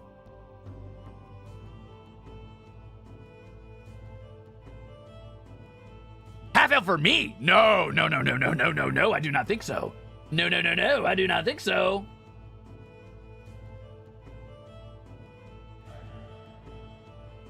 You know what? Let's give Jurard...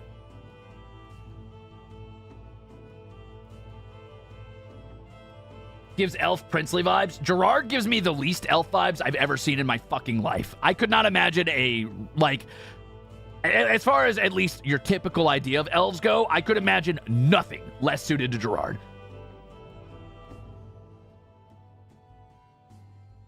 I'm thinking halfling or human, personally. Halfling or human, for sure.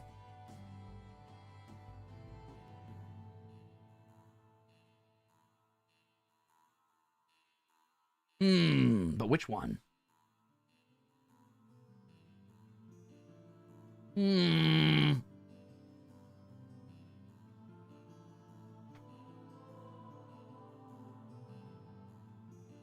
feel like halflings don't have nobility, though, do they? Ooh, Maury, thank you for the delicious gifted memberships. Nom, nom, nom, nom, nom, nom, nom, nom, nom. He is a little tall for halfling, but I mean, on the other hand, Octavio's tall for a gnome. Gerard's just the Red Prince for Divinity 2. You're not wrong, Samuel, but how dare you say that? Also, hi. Okay, but I'm gonna get Jurard a tail, don't worry. You know what? Actually, I really like the idea of a halfling with a tail and dragons. I'm going halfling. I'm going halfling. I've decided halfling. That's fucking funny.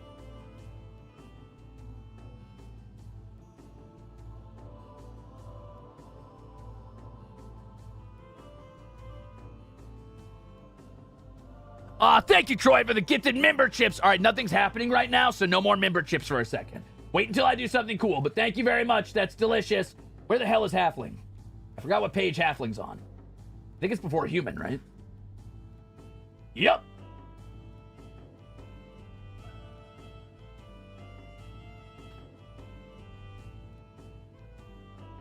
Now, here's the question. Is he a Lightfoot or a stout halfling?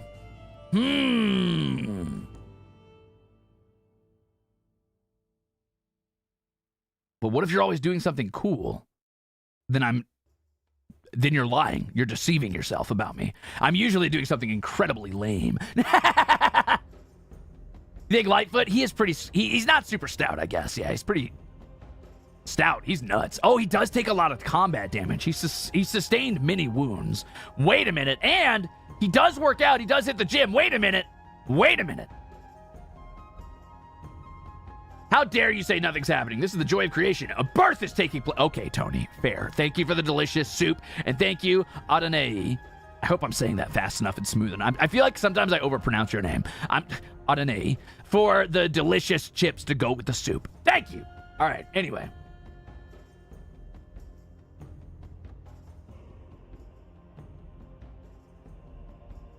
Yeah, you're right. Lightfoot are very stealthy, and that is the opposite of Gerard. All right, we're gonna settle in on stout. You're right. Stout halfling, good call, good brain. You guys have big brains. I'm proud of you. So, stout halflings. Let me get my pencil.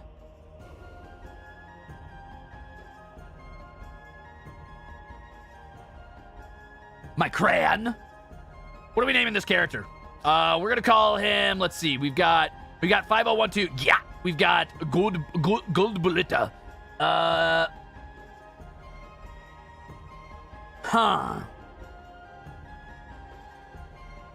Just the. Jerry. Yeah.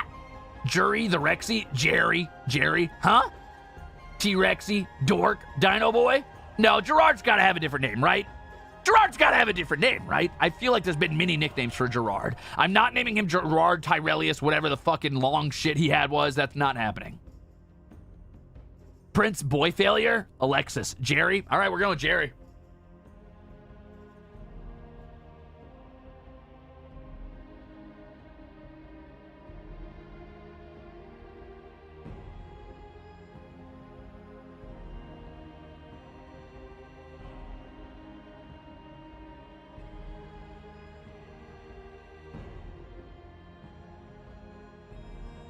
Jerry the Rex. Class.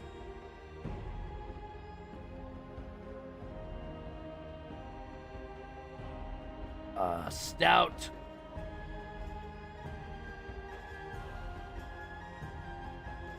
Halfling. Okay. You know Gerard's secretly built, at least a little bit, under that suit, right? Jerry the Wreck. That's also true, but we'll come back to that. All right, so let's distribute our stats, but we got to keep in mind that halflings have natural stat bonuses. So, as a stout halfling, Jurard gets a +1 to Constitution, as well as stout resilience, which means that Jurard has advantage on saving throws against being poisoned, and resistance to all poison damage, period.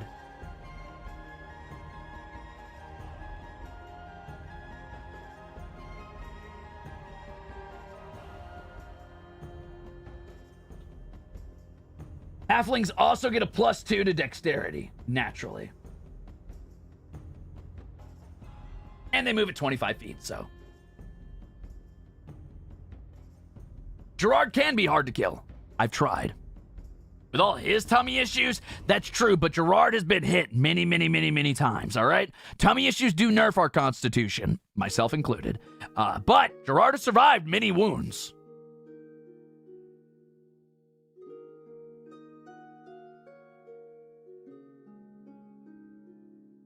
Yeah, of course I fucking tried.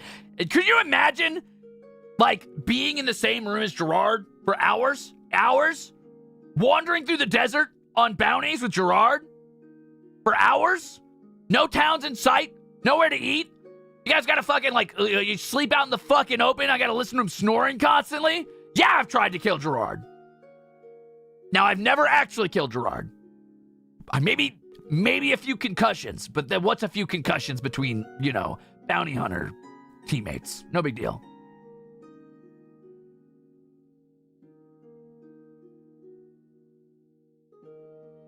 Not yet. Not yet.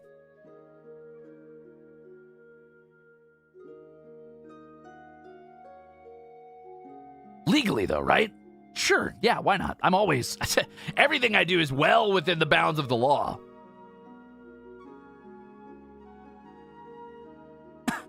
Anyway, what were we saying?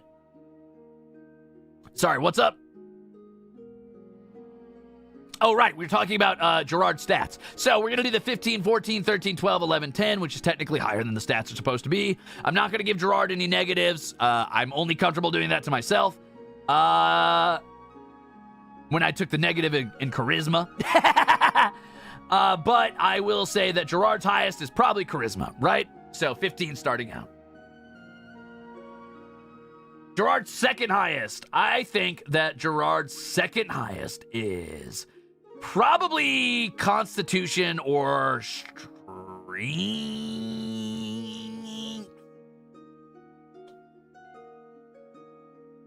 I mean, the intelligence has got to be 10. Wisdom's got to be 11. So that leaves me with a 12, 13, 14. I think Constitution, right? So let's say 14 Constitution, add a +1 for the stout halflings. So that's 15. Dexterity would be the 13, and then 13. Ooh, that was bad. So this would be 12, but you get 2 for being a halfling, so that's 14. Bam! So, +0, +0, +1, +2, +2, +2. That's pretty balanced. That's not bad. I like that.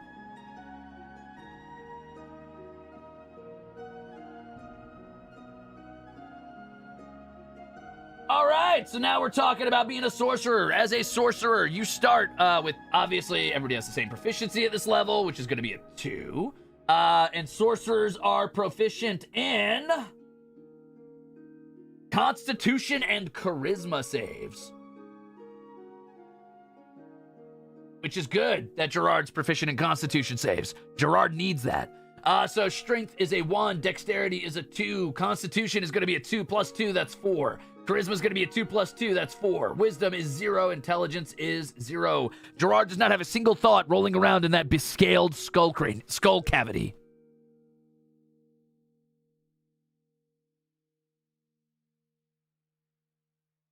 Moving on, sorcerers are proficient in 2 of these skills. The skills Jurard can choose are Arcana, no. Deception, maybe. Insight, absolutely not. He couldn't read a lie on a fucking, he could not read a lie if the narrator said behind him he was lying. Intimidation, probably not. Persuasion, probably. Religion, probably not. So I'm going to say it's persuasion and deception.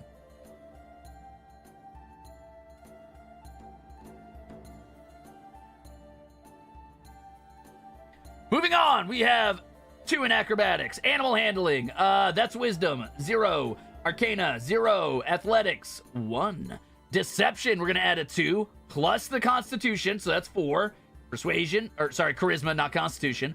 History, 0, 0, 2, 0, 0, 0, 0. And this is why Octavio has to do all the skill checks for poor Jurard. Performance, 2. Religion, 0. Dexterity, 2. Dexterity, 2. And survival, 0. Jurard could not survive without a little bit of help. However, we know that perception is 0. Starts at 10 in passive perception. That's on Goldie and I. Good morning, Sons of Blaze.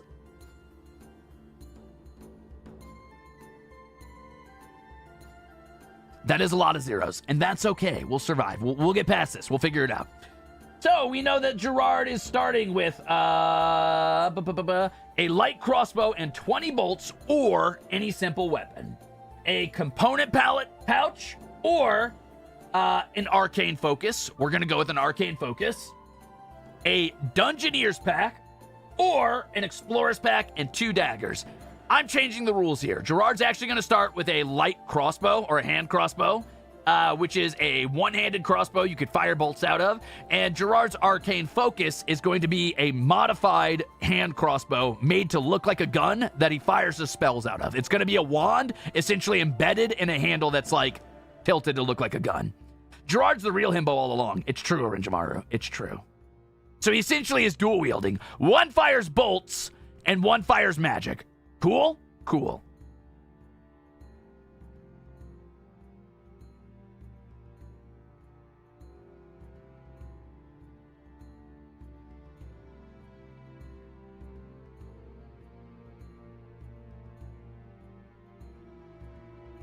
Oh, wait. +4. He's proficient in those, right? Do you add proficiency bonus to attack? I think you do.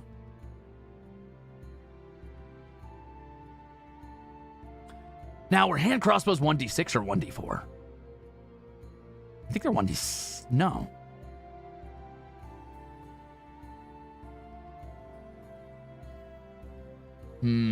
Six, yeah.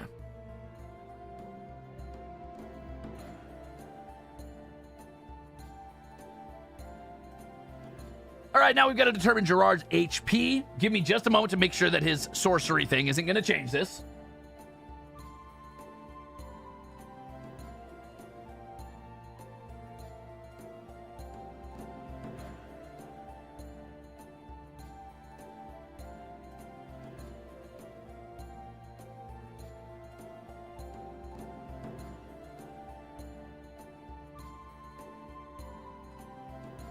It is going to change this. I'm glad I checked.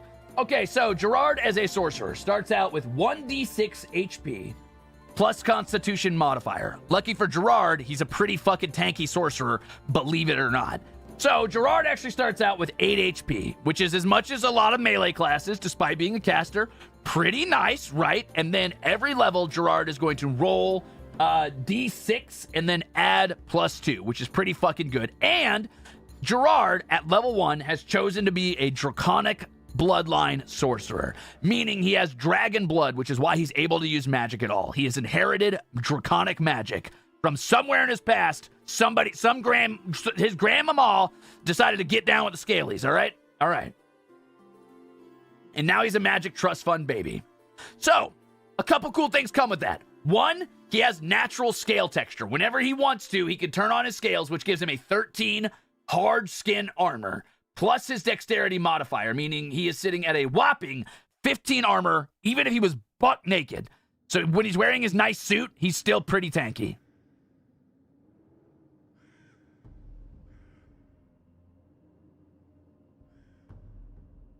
Now, yeah, 15's fine. For a caster, fuck yeah, it is. However, what also happens is at first level, his hit point maximum goes up by 1 because he has dragon blood. He's very durable. So instead of 8, he starts at 9. And every level, he gets an extra 1, meaning for all intents and purposes, his constitution modifier when rolling is +3 instead of +2, which is pretty fucking good. Let's start rolling, shall we? He gets a D6. Have any red dice? Yes, I do. Ah.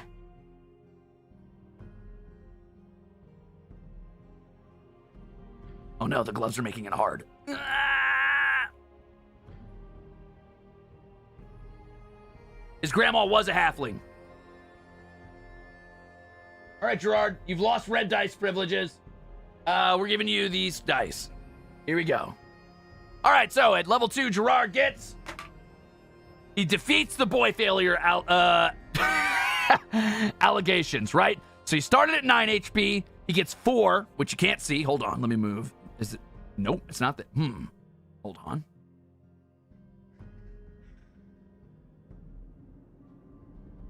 So he gets 4, but this is how important those extra stats are. He gets 4, which isn't a lot, but +2 for Constitution, +1 for Draconic Bloodline. So he actually gets 7 at this level, which puts him up at a whopping, what?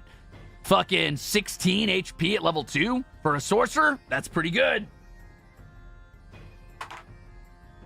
And there we go. He adds another 6 onto that. So that puts him at, let's see, he was at 16. That puts him at 22. For a true caster class, totally good. I'm not perceiving. I don't see all those delicious member chips. But god damn, are they tasty.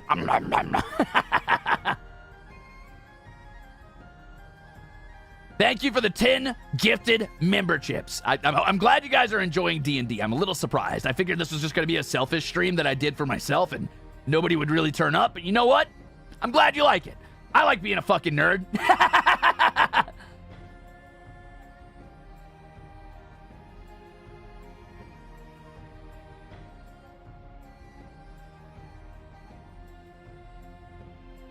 That is one tanky nerd. Not necessarily the strongest, right? Like the strength score is not wild, but tanky. I live for D&D? Fuck yeah. You know what I live for? My adorable cat slippers. Welcome into being a bruiser, loose sprocket. Check this out. Hold on, I'll take it off. I'll show you. You guys want to see my cute cat slipper? Yeah. Oh no! I killed my dragon! Get back up, bud. There you go.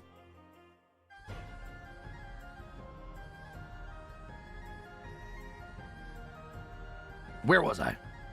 Ah, yes, okay, so let's talk about spell stuff. Whoa, Lily Demon Nerd said, we love nerds, Ruze. You can't stop us. Yes, I can stop you. Yes, I can. Watch this move.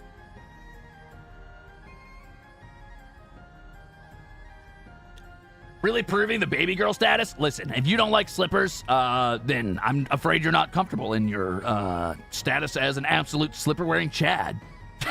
My jawline is massive, and my pecs are beautiful and glistening, and I'm wearing my cute slippers and my fuzzy pants. You got a problem?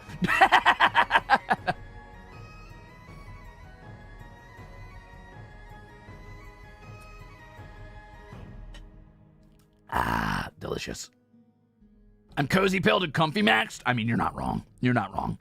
Listen, I could be a Chad and a baby girl at the same time. I'm not afraid. I'll be anything I want to be, and no one can stop me, and I'll own it the whole way. Gatmoe for real, glistening pecs. What does that even mean, on Kai? On key? I'm not Gatmoe. All right, so moving on. Bye. Wait. Bye. Oh no. Wait a minute. Uh-oh. Uh-oh.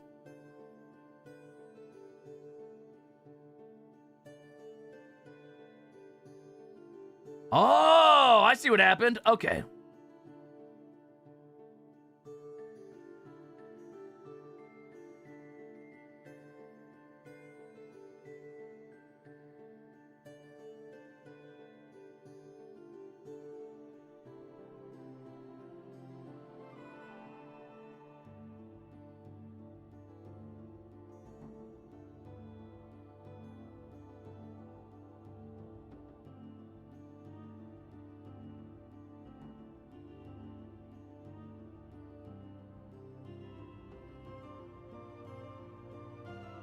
Try your best to remember that Goldie also had spells, by the way. Rangers are what you call a half-caster class. Like Paladins, they come with some spells, but less than true casters, right? So Goldie actually has spells too. I just didn't write the spell list because the stream was going on for a very long time, and I didn't want to bog you down on that. Okay? Okay. I will put Goldie's spells on his official character sheet when I release that. All right? All right. Rangers are divine casters, though, right? Weirdly enough, yes, they are. I feel like there should be nature casters, but I don't think there is. I think it's just divine or arcane. There should be nature, but there's not. Primal, that's what it's supposed to be. Yeah, primal. Primal casters, yeah, primal. Oh.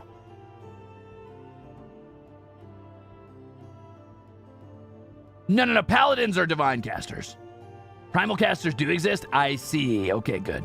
Yeah, clerics and paladins are divine. Rangers and druids are primal. And then wizards, sorcerers, bards, and warlocks are arcane, I believe. How do you donate here? I don't think you do. Hold on to your money, Ocean Stalker. It's all right.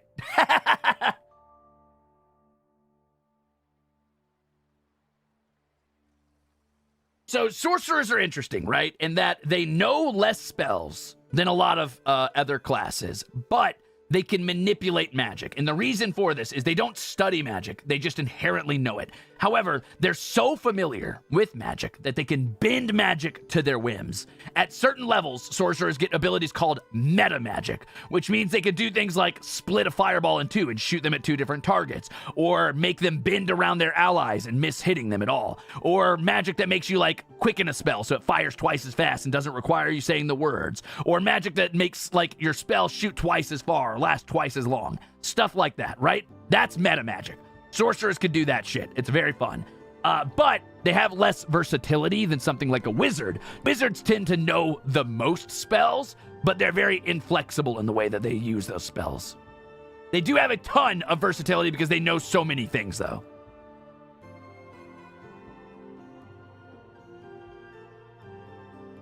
Yep, you can change the damage type. Like, you can turn a fireball, even though it's typically a fire spell, into, like, an acid ball, or, like, a ball of cold, or a fucking sound ball, even. You can make a thunder ball, I believe.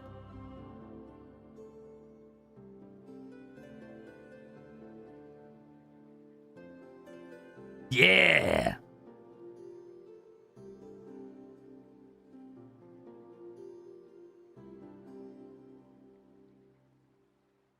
Yeah, wizards are your classic, like, I am truly the caster. And that's really fun. And you can bend wizards in a lot of different directions. I know I didn't touch on wizards, but just real fast before we go over the spell list, wizards get access to almost all the spells in the game, not all of them. And unlike every other caster, if a wizard finds a spell in the world, like finds a spell scroll or something, they can copy it into their spell book, and they just know that spell. That doesn't mean they get more casts of that spell. They still run on Vancian magic. But a wizard could theoretically learn every spell available. And they have 8 different schools of magic, so that's really cool, and they can specialize in them and do a lot of weird shit. They are the utility caster, and it's very cool. Also, wizards are one of the easiest to flavor spellcasters in the game. You could take like all cold spells and then be like, I'm a time mage, and say that all the slows are time magic. You can do a waterbender wizard. You can do max fire wizard. Obviously, that's easy as hell to do. You can also do that with sorcerer, by the way. Yada.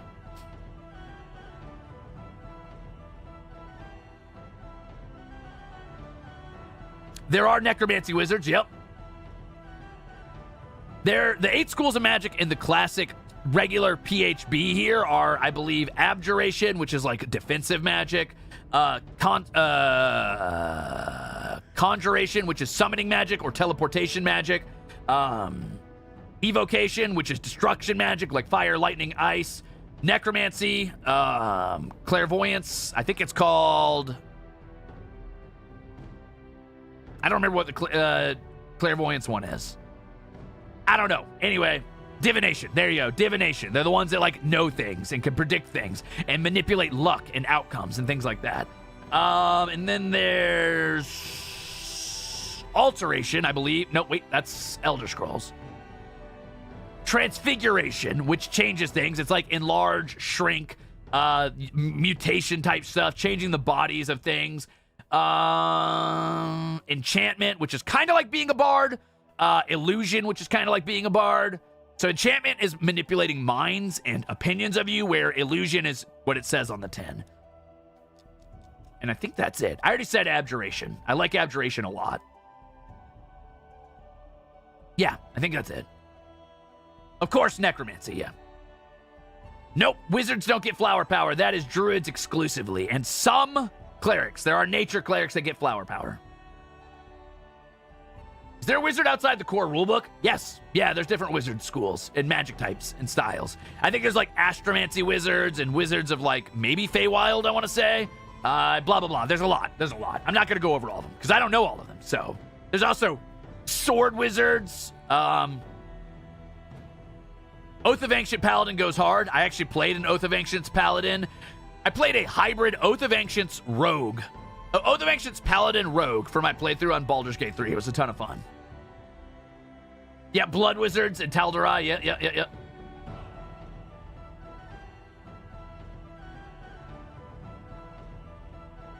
Time Wizards, Gravity Wizards, yeah.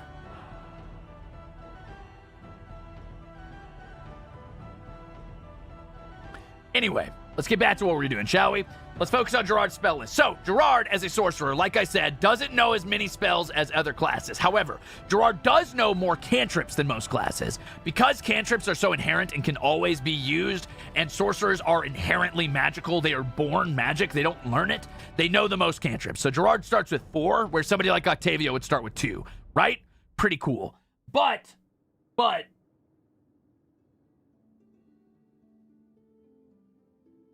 Jurard knows the same amount of spells, actually, which is pretty cool at level 3. So 4 first level, 2 second level. That's not bad. And 4 cantrips.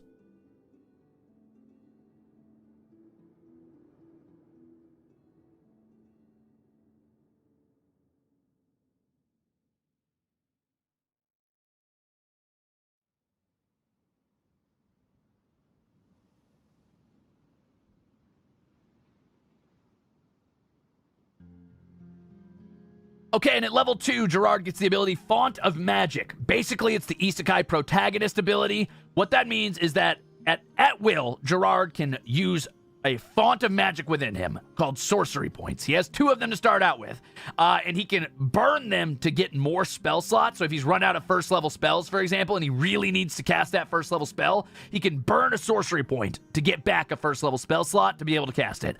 Or he can burn the spell slots to get more sorcery points, which allows him to do more meta magic bullshit, like bending his spells around, right? So in a way, he can tap into like a hidden reserve of magic within him.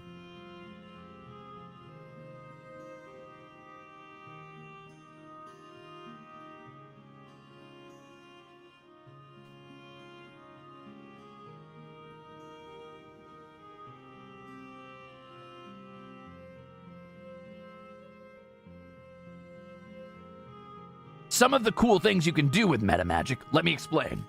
So, metamagic, check this out. You can do a careful spell, right? A careful spell is,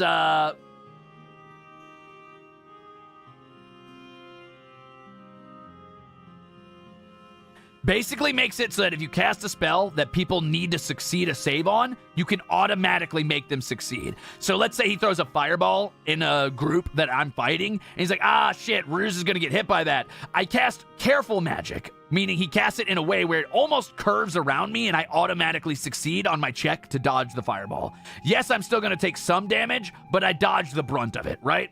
So that's pretty cool.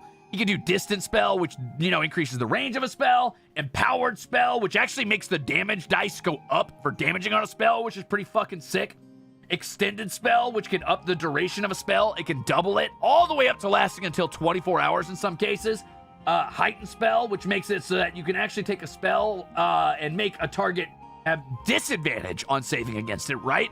So let's say Octavio was using Suggestion, or Jurard using Suggestion, rather.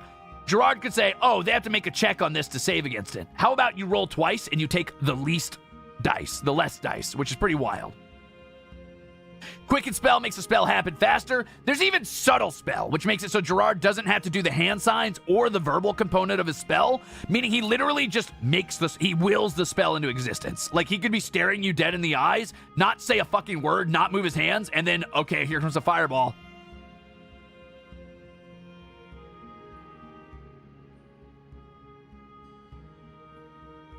Does Jurard do that? No, Jurard doesn't know anything about subtlety. But a more... A sharper sorcerer might use it that way. I feel like Jurard screams his spells out like they're anime attacks. And lastly is Twin Spell, which basically allows you to cast a spell twice, which is pretty cool. All right, last but not least, we've got Jurard at level 3, which I believe gives Jurard the metamagic feats. And let me check to see if he gets any other dragon shit. He does not, but he does get to pick a draconic bloodline. In Jurard's case, he's going to be a red draconic bloodline, meaning he has red dragon features, like red dragon scales. I'm going to say he has a red dragon tail and maybe a little claw action and the golden eyes, right? So what this does is it makes it so he can speak, read, and write draconic, first of all. Second, he has double proficiency when interacting with charisma checks against dragons. No, Ghosty, and we're not going to talk about that. I don't know what you're talking about at all. And third,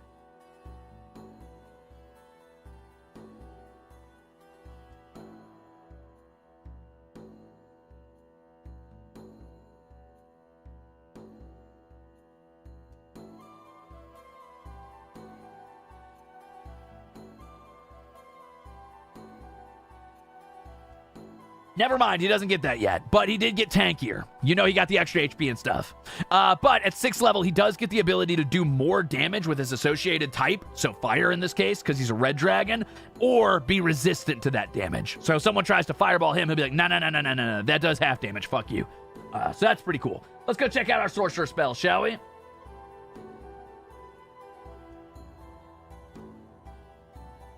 All right, let's see. Jurard's spell list. Oops, I went too far. Too far. All right, so we're going to start with our cantrips. We get 4 of those for Jurard, shall we?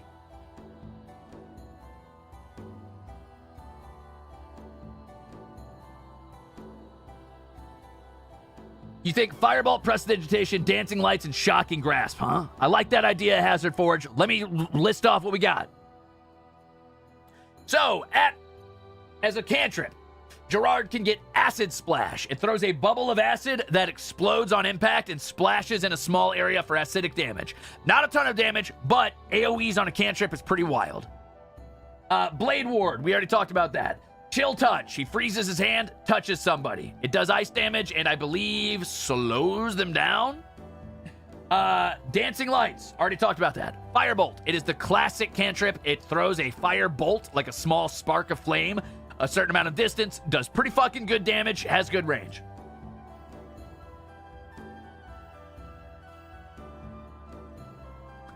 Wait, is Chill Touch the Necromancer? Oh, I'm thinking of Shocking Grasp. Chill Touch is the one that does the weird bony hand, right? That makes it so people get no healing or disadvantage on healing. No, it makes undead have disadvantage on... What does it do? It makes undead have disadvantage on something. Let me check. Let's check. Better to be sure.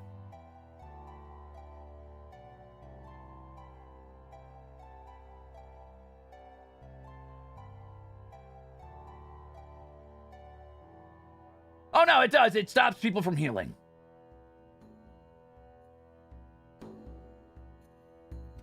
And if you hit an undead target, it gets disadvantage on its attack rolls. Okay, yeah, okay. It stops healing, deals necrotic damage, and if it hits an undead, they get disadvantage on their attack rolls. That is not very Jurard coded. Dancing Lights, not Jurard coded. Firebolt, probably. He probably fires it from his little gun wand thing. Friends, I think, genuinely, I do think that's Jurard coded. He seems like the type of doofus who would cast Friends on somebody and not give a shit if they were gonna know later that they had been manipulated. Light, probably, maybe. Mage Hand, Mending, Message, Minor Illusion, Poison Spray, which does a ton of damage, but it is poison damage, and most things resist poison damage. And they get to make a save against it. Prestidigitation, Ray of Frost. This is like an ice beam that slows opponents. Shocking Grasp, and True Strike. Okay, got it. So, I think Firebolt for sure. Friends for sure.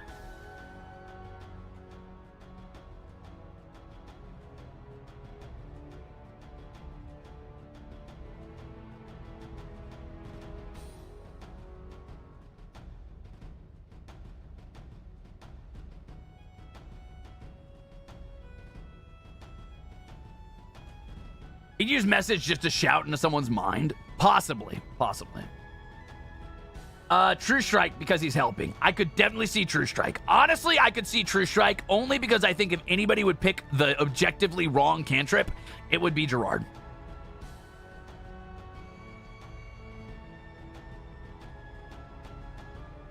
I feel like he would use Light, right? I feel like he would use Light exclusively to, like, light up his crown or his fucking suit jacket just to be the center of attention. I don't think he would do much else with Light. I think he would make his crown, like, a bright light or make his coat a bright light, right? I think Light and True Strike are the next ones.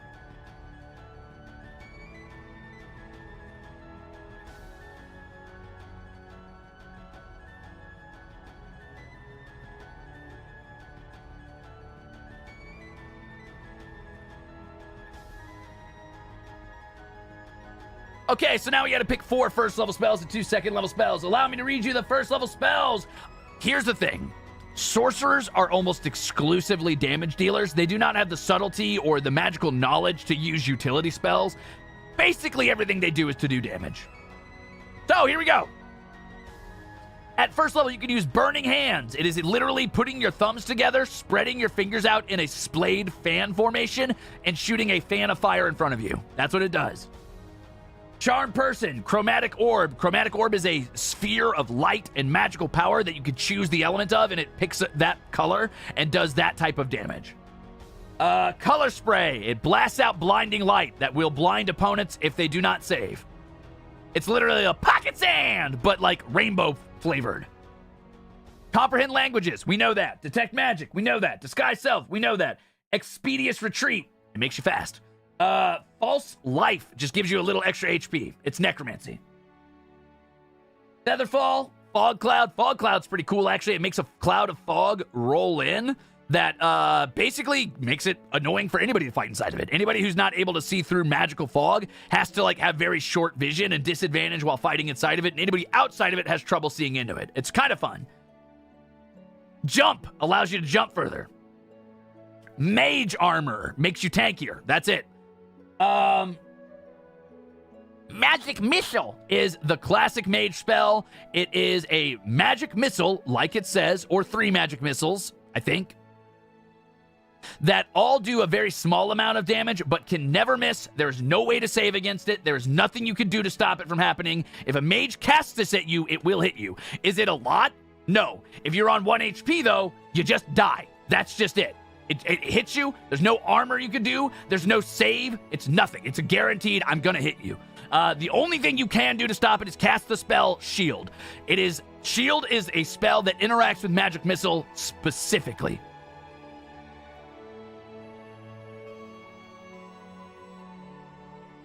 speaking of, the next spell he can use is Shield. Also, Ray of Sickness, which is like a necromantic ray that makes your opponent weaker. It basically makes them feeble, but does damage as well. Silent Image, Sleep, Thunderwave, and Witch Bolt, which sounds fucking metal as hell. I don't remember what it does, but it sounds really cool. It feels very Warlock coded, though.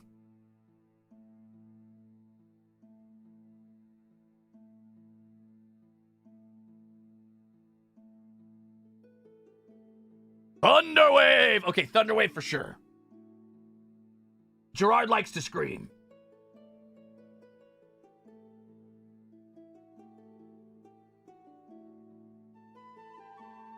I don't know if you were there for his debut, but I was. So, Thunderwave, 100%.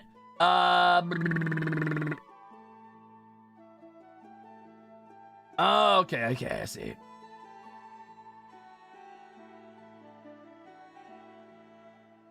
I feel like Burning Hands because I can imagine Gerard throwing his hands up in a panic in like splayed sort of jazz hands formation. Like, don't hit me! But in front of his face, you know? And then it shoots out fire from every fingertip in this big fan of flame. I could see Burning Hands, but like as a panic button. Like, not the face!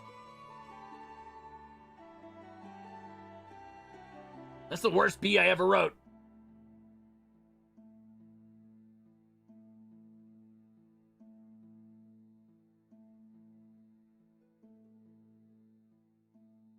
Yeah, we'll take Expeditious Retreat.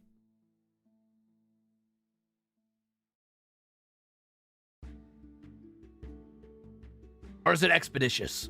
Expeditious? Expeditious. That's what it is.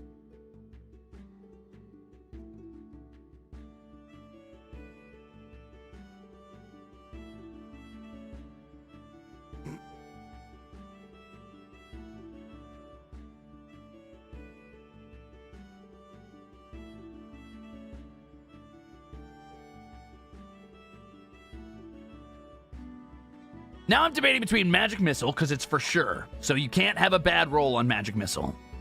Or I could see Gerard using Color Spray to blind people that try to approach him.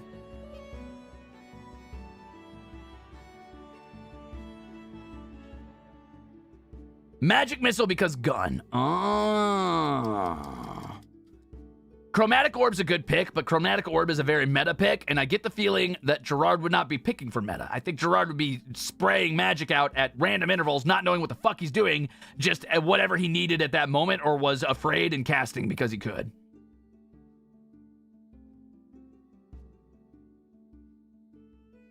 Color Spray, but it's the Raid Spray meme. Spray. That's pretty funny. I like that. Yes, yes, yes, yes. I'm gonna go Color Spray. I think that's funny. He'd be the only person in the world to miss Magic Missile. He'd be the only person to cast Magic Missile and conveniently target someone who had shield ready.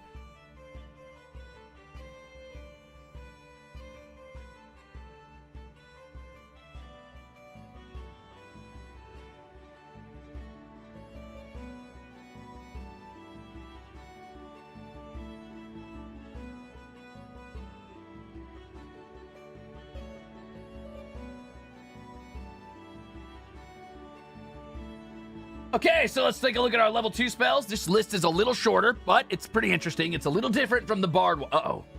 Are we back? I'll wait till we're back. I'm gonna have a sip. I'm gonna have a drink.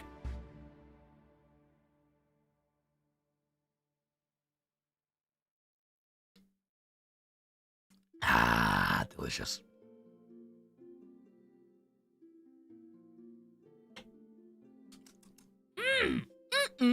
That's good. So, level 2 spells. Alter Self. It's kind of like Disguise Self, but a little more permanent. If I remember correctly. I'm not going to go check this spell. You can correct me in chat if you want. Bye, Banana. It allows you to alter a part of your body in a way that physically enhances you, right? So, like, you can alter your legs to have better dexterity checks or run faster or something like that. You know what? I am going to check it because I'm curious now. I lied. You assume a different form. Oh no, I lied. It allows you an aquatic adaptation or to change your appearance, like height, hair length, facial features, sound of your voice, coloration, distinguishing characteristics, etc., etc. You cannot appear as a creature of different size than you, so he'd have to still be small. He couldn't, like, alter himself to look like a human, because they're medium and halflings are small.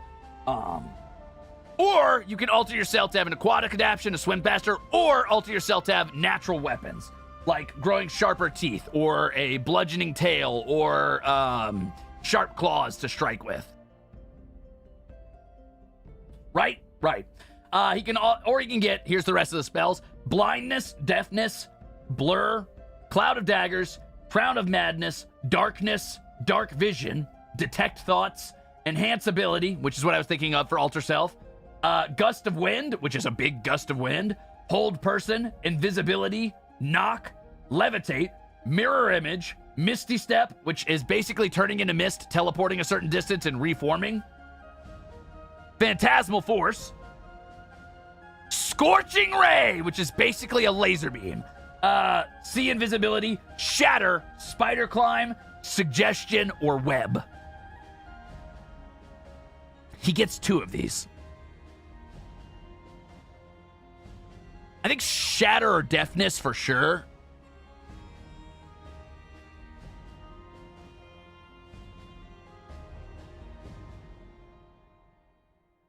Shatter?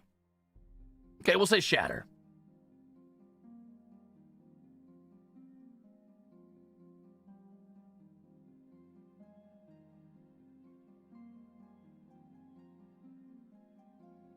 Obviously, Scorching Ray would be a really, really, really good pick because he will get more fire damage at level 6.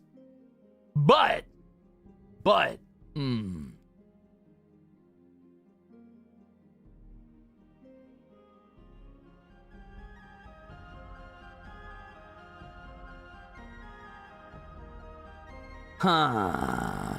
let me think. He could also take Crown of Madness. That does sort of fit. That is fun, very thematic. He could also take Mirror Image. We're doing Gerard right now, Steve Buscemi. Welcome in. I love your films. I'm kidding. I've only seen like 2 films you've been in, but you're a good actor. I'm proud of you, champ.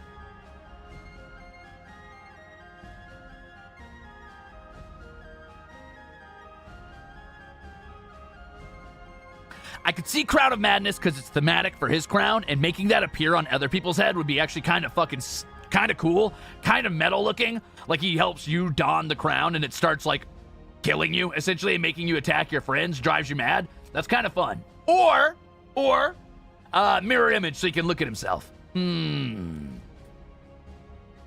Ocean Stalker, that is not what this is. I'm explaining D&D for people who have never played D&D. I'm showing them how it works. I'm explaining the gameplay and making characters to show them how easy it is and how varied it is, how much you can change builds and stuff like that. I think Crown of Madness sounds really cool, honestly. I'm on the Crown of Madness. I'm with you. I'm on the Crown of Madness train. I've joined you. Oh, no. My phone's dying.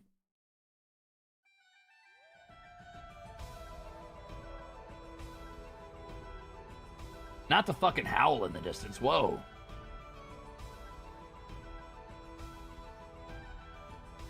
Axel, are you here? All right. And that is Gerard. Now, where did my charger go? Hold on. I gotta find this.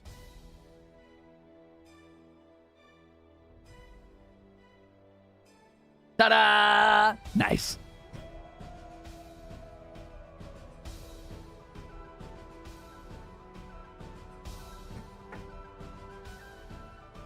Doing a little jig? Well, your name is Elfie. I mean, that's appropriate. Can sorcerers access Crown of Stars? I have no idea. That spell is probably not in the PHB, at least not that I know of. Bye, Sarah. Good night. So we did both Gerard and Octavio. Despite being spellcasters, we finished that in 2.5 hours. That's not bad at all. Let's go ahead and swap back to Gerard's main character sheet so we can get one more look at that, shall we? Is that Gerard? Yep. Sorry, I mean Jerry the Rex.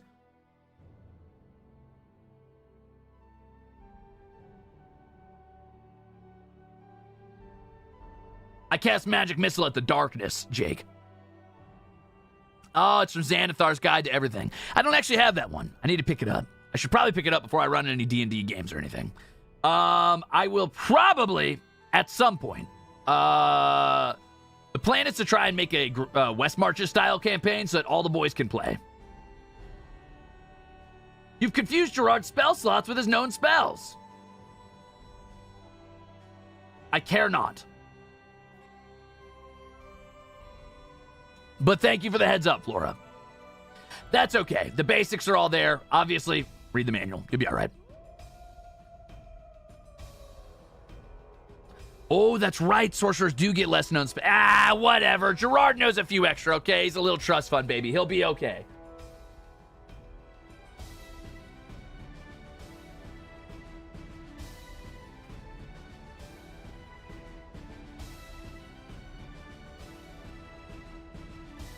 Holy shit, you're right.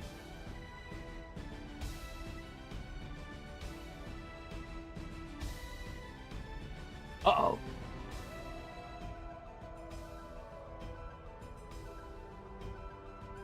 Wait, does Jurard only know...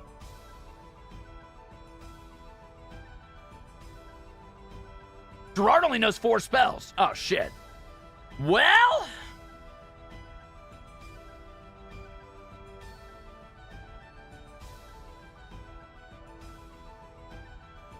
Damn.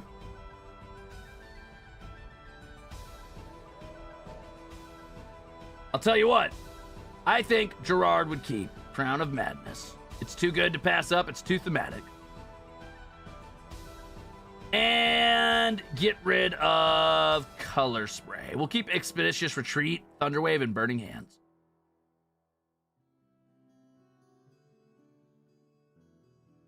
We'll learn Thunderwave again later.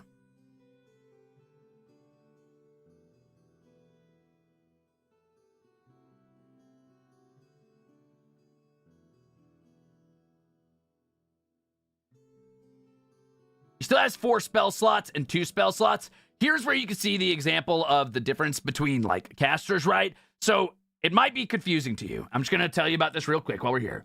That it says 4 here, but it says 3 here. The difference is what spells he knows versus what spells he can use, right? He only knows 3 spells, but he can use any of these 3 spells a total of 4 times. Same here. He can use Crown of Madness twice, but he only knows Crown of Madness. Does that make sense? You understand the difference there?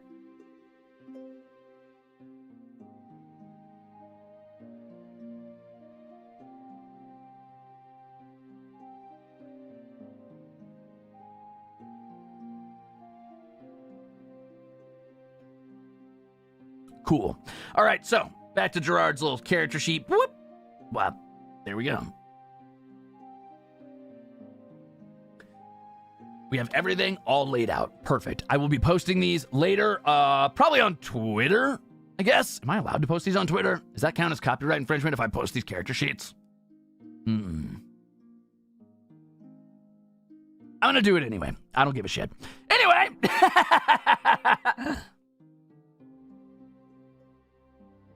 Yeah. Big dice. Oh no, they don't light up anymore. I wonder about that. Oh, well. They have died. I also have these really cool cards here. Check this out. Spell deck. So this is cool because if you don't want to have the big clunky player's handbook all the time, you can just pick your favorite class or a class you're playing in your current campaign, buy the spell deck, and then you can just have the cards right in front of you. So if you're like, okay, today I'm going to use like these 4 spells, just take those out of the deck and set them in front of you, and then you have them ready to rock. You know what I mean? Isn't that cool? I've got that for Ranger and Bard right now, which is funny because I bought neither. They were given to me.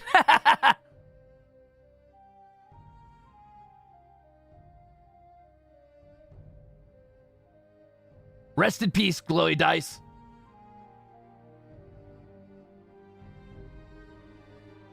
It is convenient. I usually use digital tools. I don't blame you for that. I try to avoid digital tools as often as possible when I'm playing in person, but I'm about to have to familiarize myself with them pretty fucking well, so.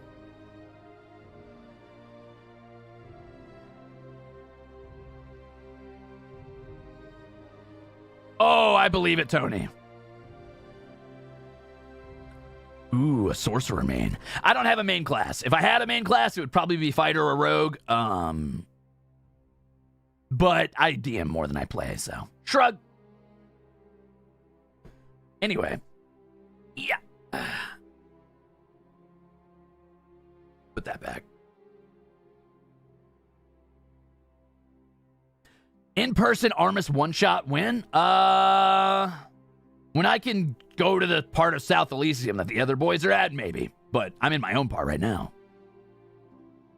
Bruce's main class is God. You're welcome. Looking forward to the ARMIS D&D one-shot? You never know. You never know. I'm a wizard son, cleric, moon, rogue, rising. No way! Oh my gosh, you were born under the wizard? That's really cool. Good for you.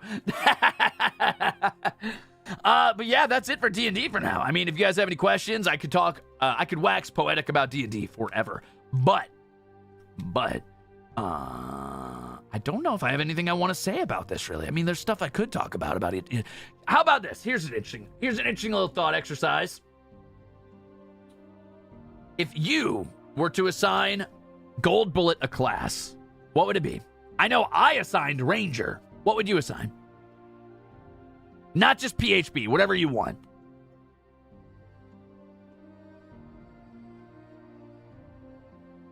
Fighter? I could see Fighter for sure. 100%. Will I be doing the Tempest boys? I could. Fighter, Archer, Gloomstalker, Ranger, Fighter with a bow. Artificer? I could see Artificer. Barbarian? Wow. Warlock. I could see a Warlock. Yeah, possibly for sure. Tabletop is... Oop, I missed it. Tabletop is V good for digital map making. I'll check that out, Laney. I need to get perms for it, though. Gunslinger? Yep, Gunslinger for sure. Isn't Gunslinger a subclass for Artificer, or is there an actual Gunslinger class? I'd love to see you do this for Tempest. What would I do for Tempest? Let me think. Altair would be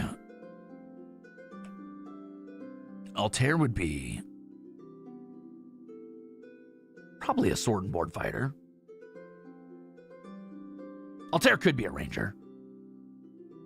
Or a rogue. I could see Paladin. Paladin's not bad.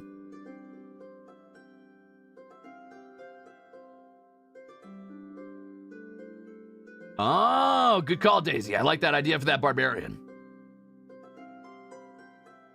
Flayon Artificer for sure. I would say Flayon's definitely an Artificer who uses a battle mech, basically. Or if we're not using Artificer, I would pit Flayon as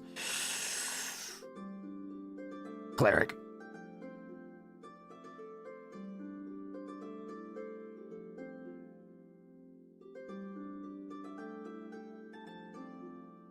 I could see Shinri being a archery-based fighter with like sword and shield as the offhand, but I could also see Shinri being a couple different things, honestly. It's hard to say. Axel Barbarian or Champion Fighter. I could see Champion Fighter as like a pit fighter or a ring fighter, right? Higher crits, very brutal crits. Shinri feels like Cleric to me. Maybe. I could see Axel being a monk, actually. Monk fighting with chains as fist weapons. That could be interesting.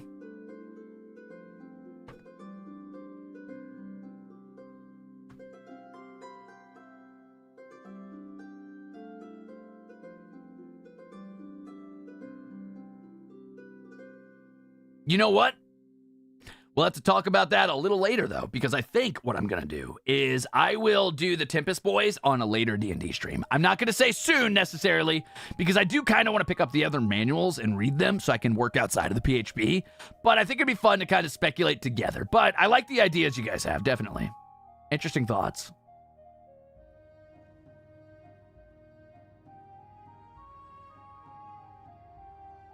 Ooh, that's a good idea, Thane. I like that. I like that.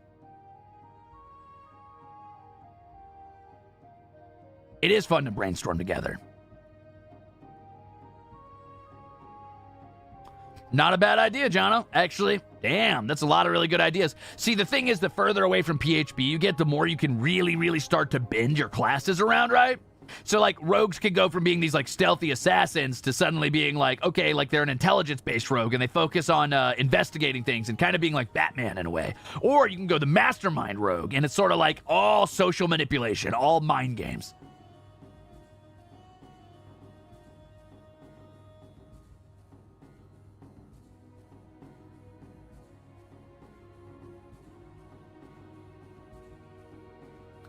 I'm not sure, Devastron. It's possible, but I'm not sure. I'm not sure about that.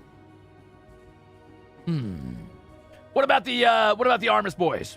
How spot on was I? Okay, so let's say you had to give us different rankings outside the PHP, right? Different classes, not PHP, and you weren't allowed to pick what I already picked for us. What would you give us? Let's start with Jurard. What would Jurard be?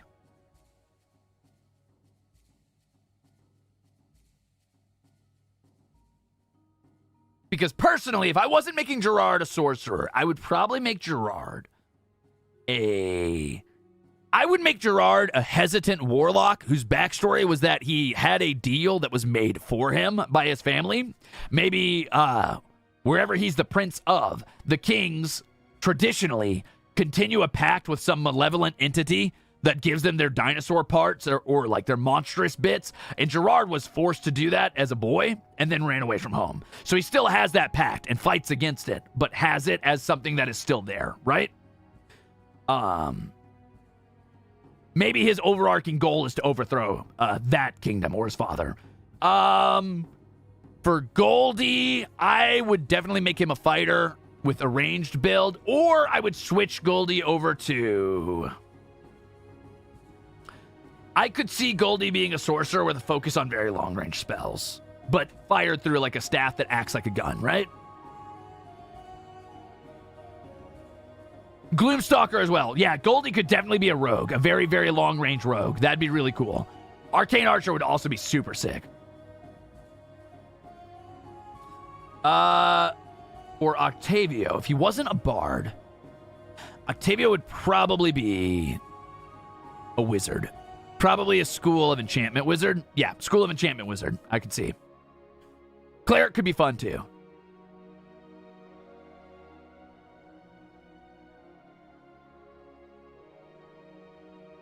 Archfey Warlock with Taylor Swift as the patron. Perfect. Bloodhunter. I've never seen Bloodhunters. I don't know how they play Jester Soul, so I don't know about that. I am clearly your bog standard, very human, very fighter. That's easy. I would not pick anything. No, I'm kidding. I could be a strength-based rogue with still okay decks. I could be a barbarian. Definitely nothing with any magic. There's never any magic involved, for sure, for sure.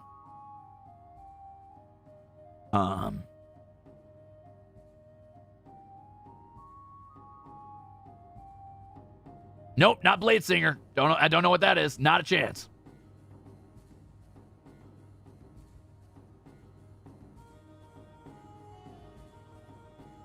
Still sad you didn't take Barbarian? Listen.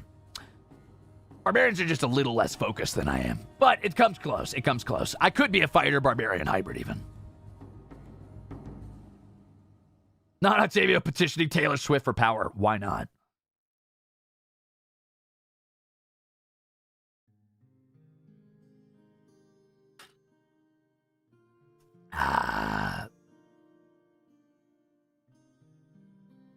Ooh, Barb Assassin Rogue? That's kind of scary. What are the merits of a fighter-barbarian hybrid? Well, you lose out on the highest tier skills because you could never reach level 20 in either class, but you get a lot of front-loaded power because most classes get most of their most game-breaking abilities around level 3. So let's say I was a level 6 fighter, and I took 3 levels in fighter, and I took 3 levels in barbarian. I could then have everything I have that I have now in fighter, and I could take Totem of the Bear Barbarian, and boom, I am now resistant to all damage types when I'm raging, meaning I take half damage from everything other than Psychic, which is stupid. That's insane. Plus, I mean, I get advantage on like strength checks while raging. I do more damage when I'm raging. It means I can like grapple people better, throw people better, push things over better. There's just a lot of benefits that come from multiclassing, which is why I typically do not like multiclassing.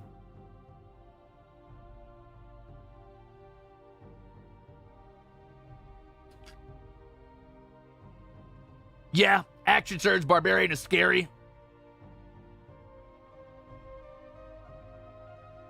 Is there any merit to monk barbarian? That's a tough build from what I understand, because they have overlapping unarmored defense, so you're essentially losing an ability because you have it twice.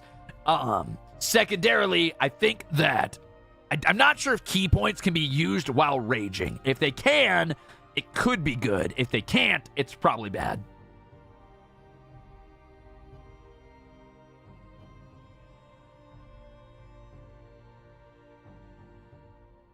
I could see it working. I don't think it would be meta, but it could work.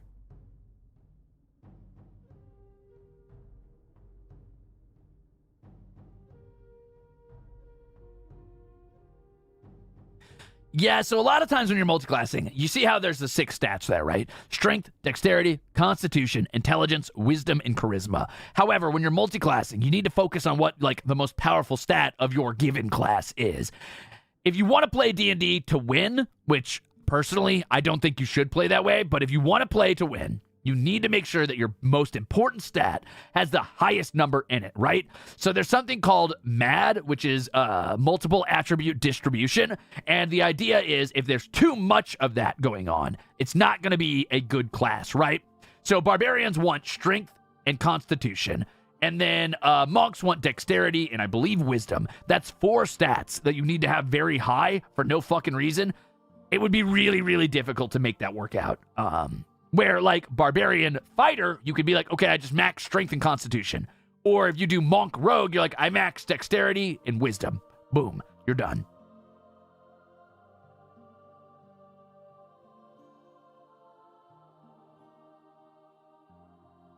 Yeah, Wanginator, I agree. If you're doing multiclassing for story reasons, I like it. I really like the idea of only getting levels in your class when you find somebody who is more powerful than you in that class and can train you to get to that point, right? So, like, if you find an NPC who can train you to be a better ranger, that's different than, like, you know, I just take a level in ranger today. Monk ranger has overlap, right? I could see that. Yeah, because dexterity and wisdom.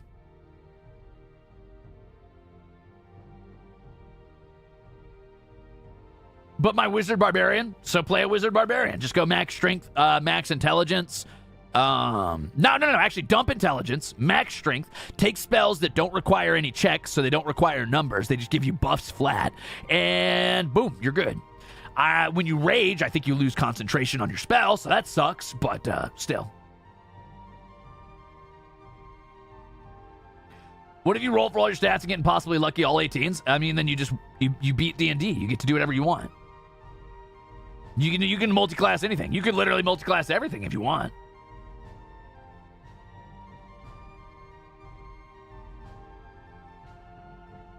Agreed. Any race class combo can be done if you aren't a coward, which is to say, if you're not worrying about min-maxing, just do whatever sounds fun, honestly.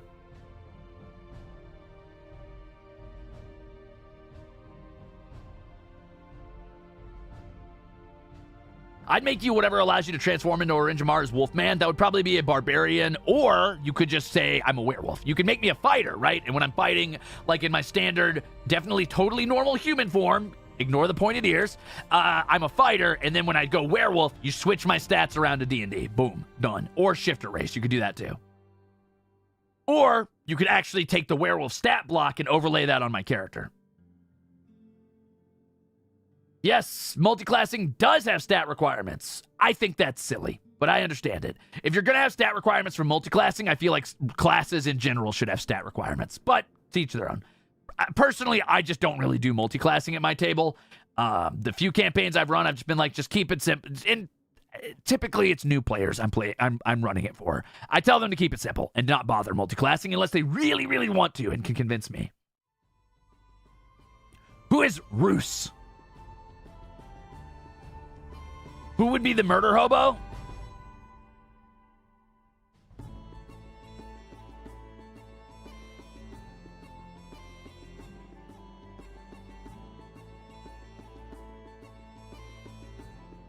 Goldie.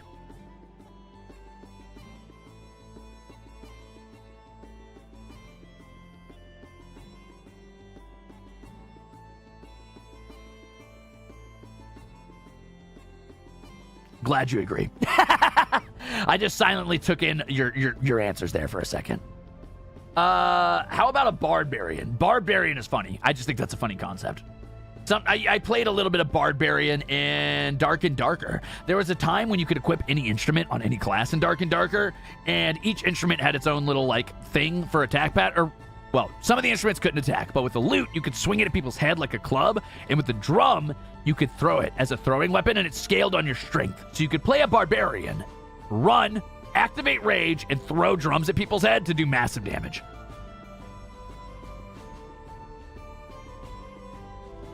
Is that Proctalgia or Proctalgia? Daisy Head. Also, thank you for the delicious soup. Though that one, I don't know how that one, I don't know if I'm going to taste that one, sorry. Yeah, Bard Barbarian would make a really good Scald type of character, which is fun. You wanted to be a cursed talking dagger if you played D&D? I had a cursed dagger in one of my campaigns, because I had a Pact of the Blade Warlock, actually. And their dagger was cursed. It was cool. Talgia. Huh. I see. How far into Tomb of Horrors does Armis get? We make it to the front door and turn around after I say I'm not going in there. Fuck that. Ain't nothing worth that kind of money. There's no money you could pay me to walk in that. Not happening. Oh yeah, they were at Hexblade. That's what it was.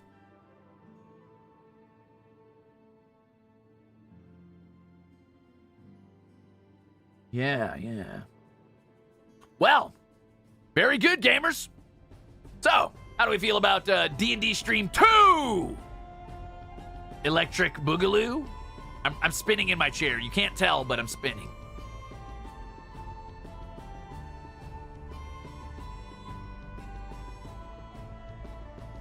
Do I ever do pre-written adventures? No, but I would be willing to.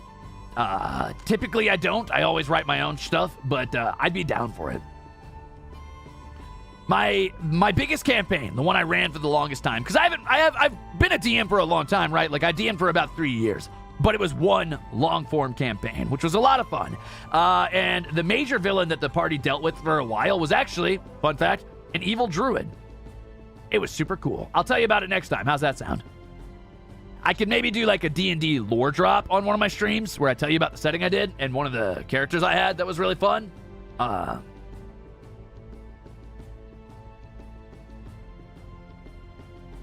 Yeah!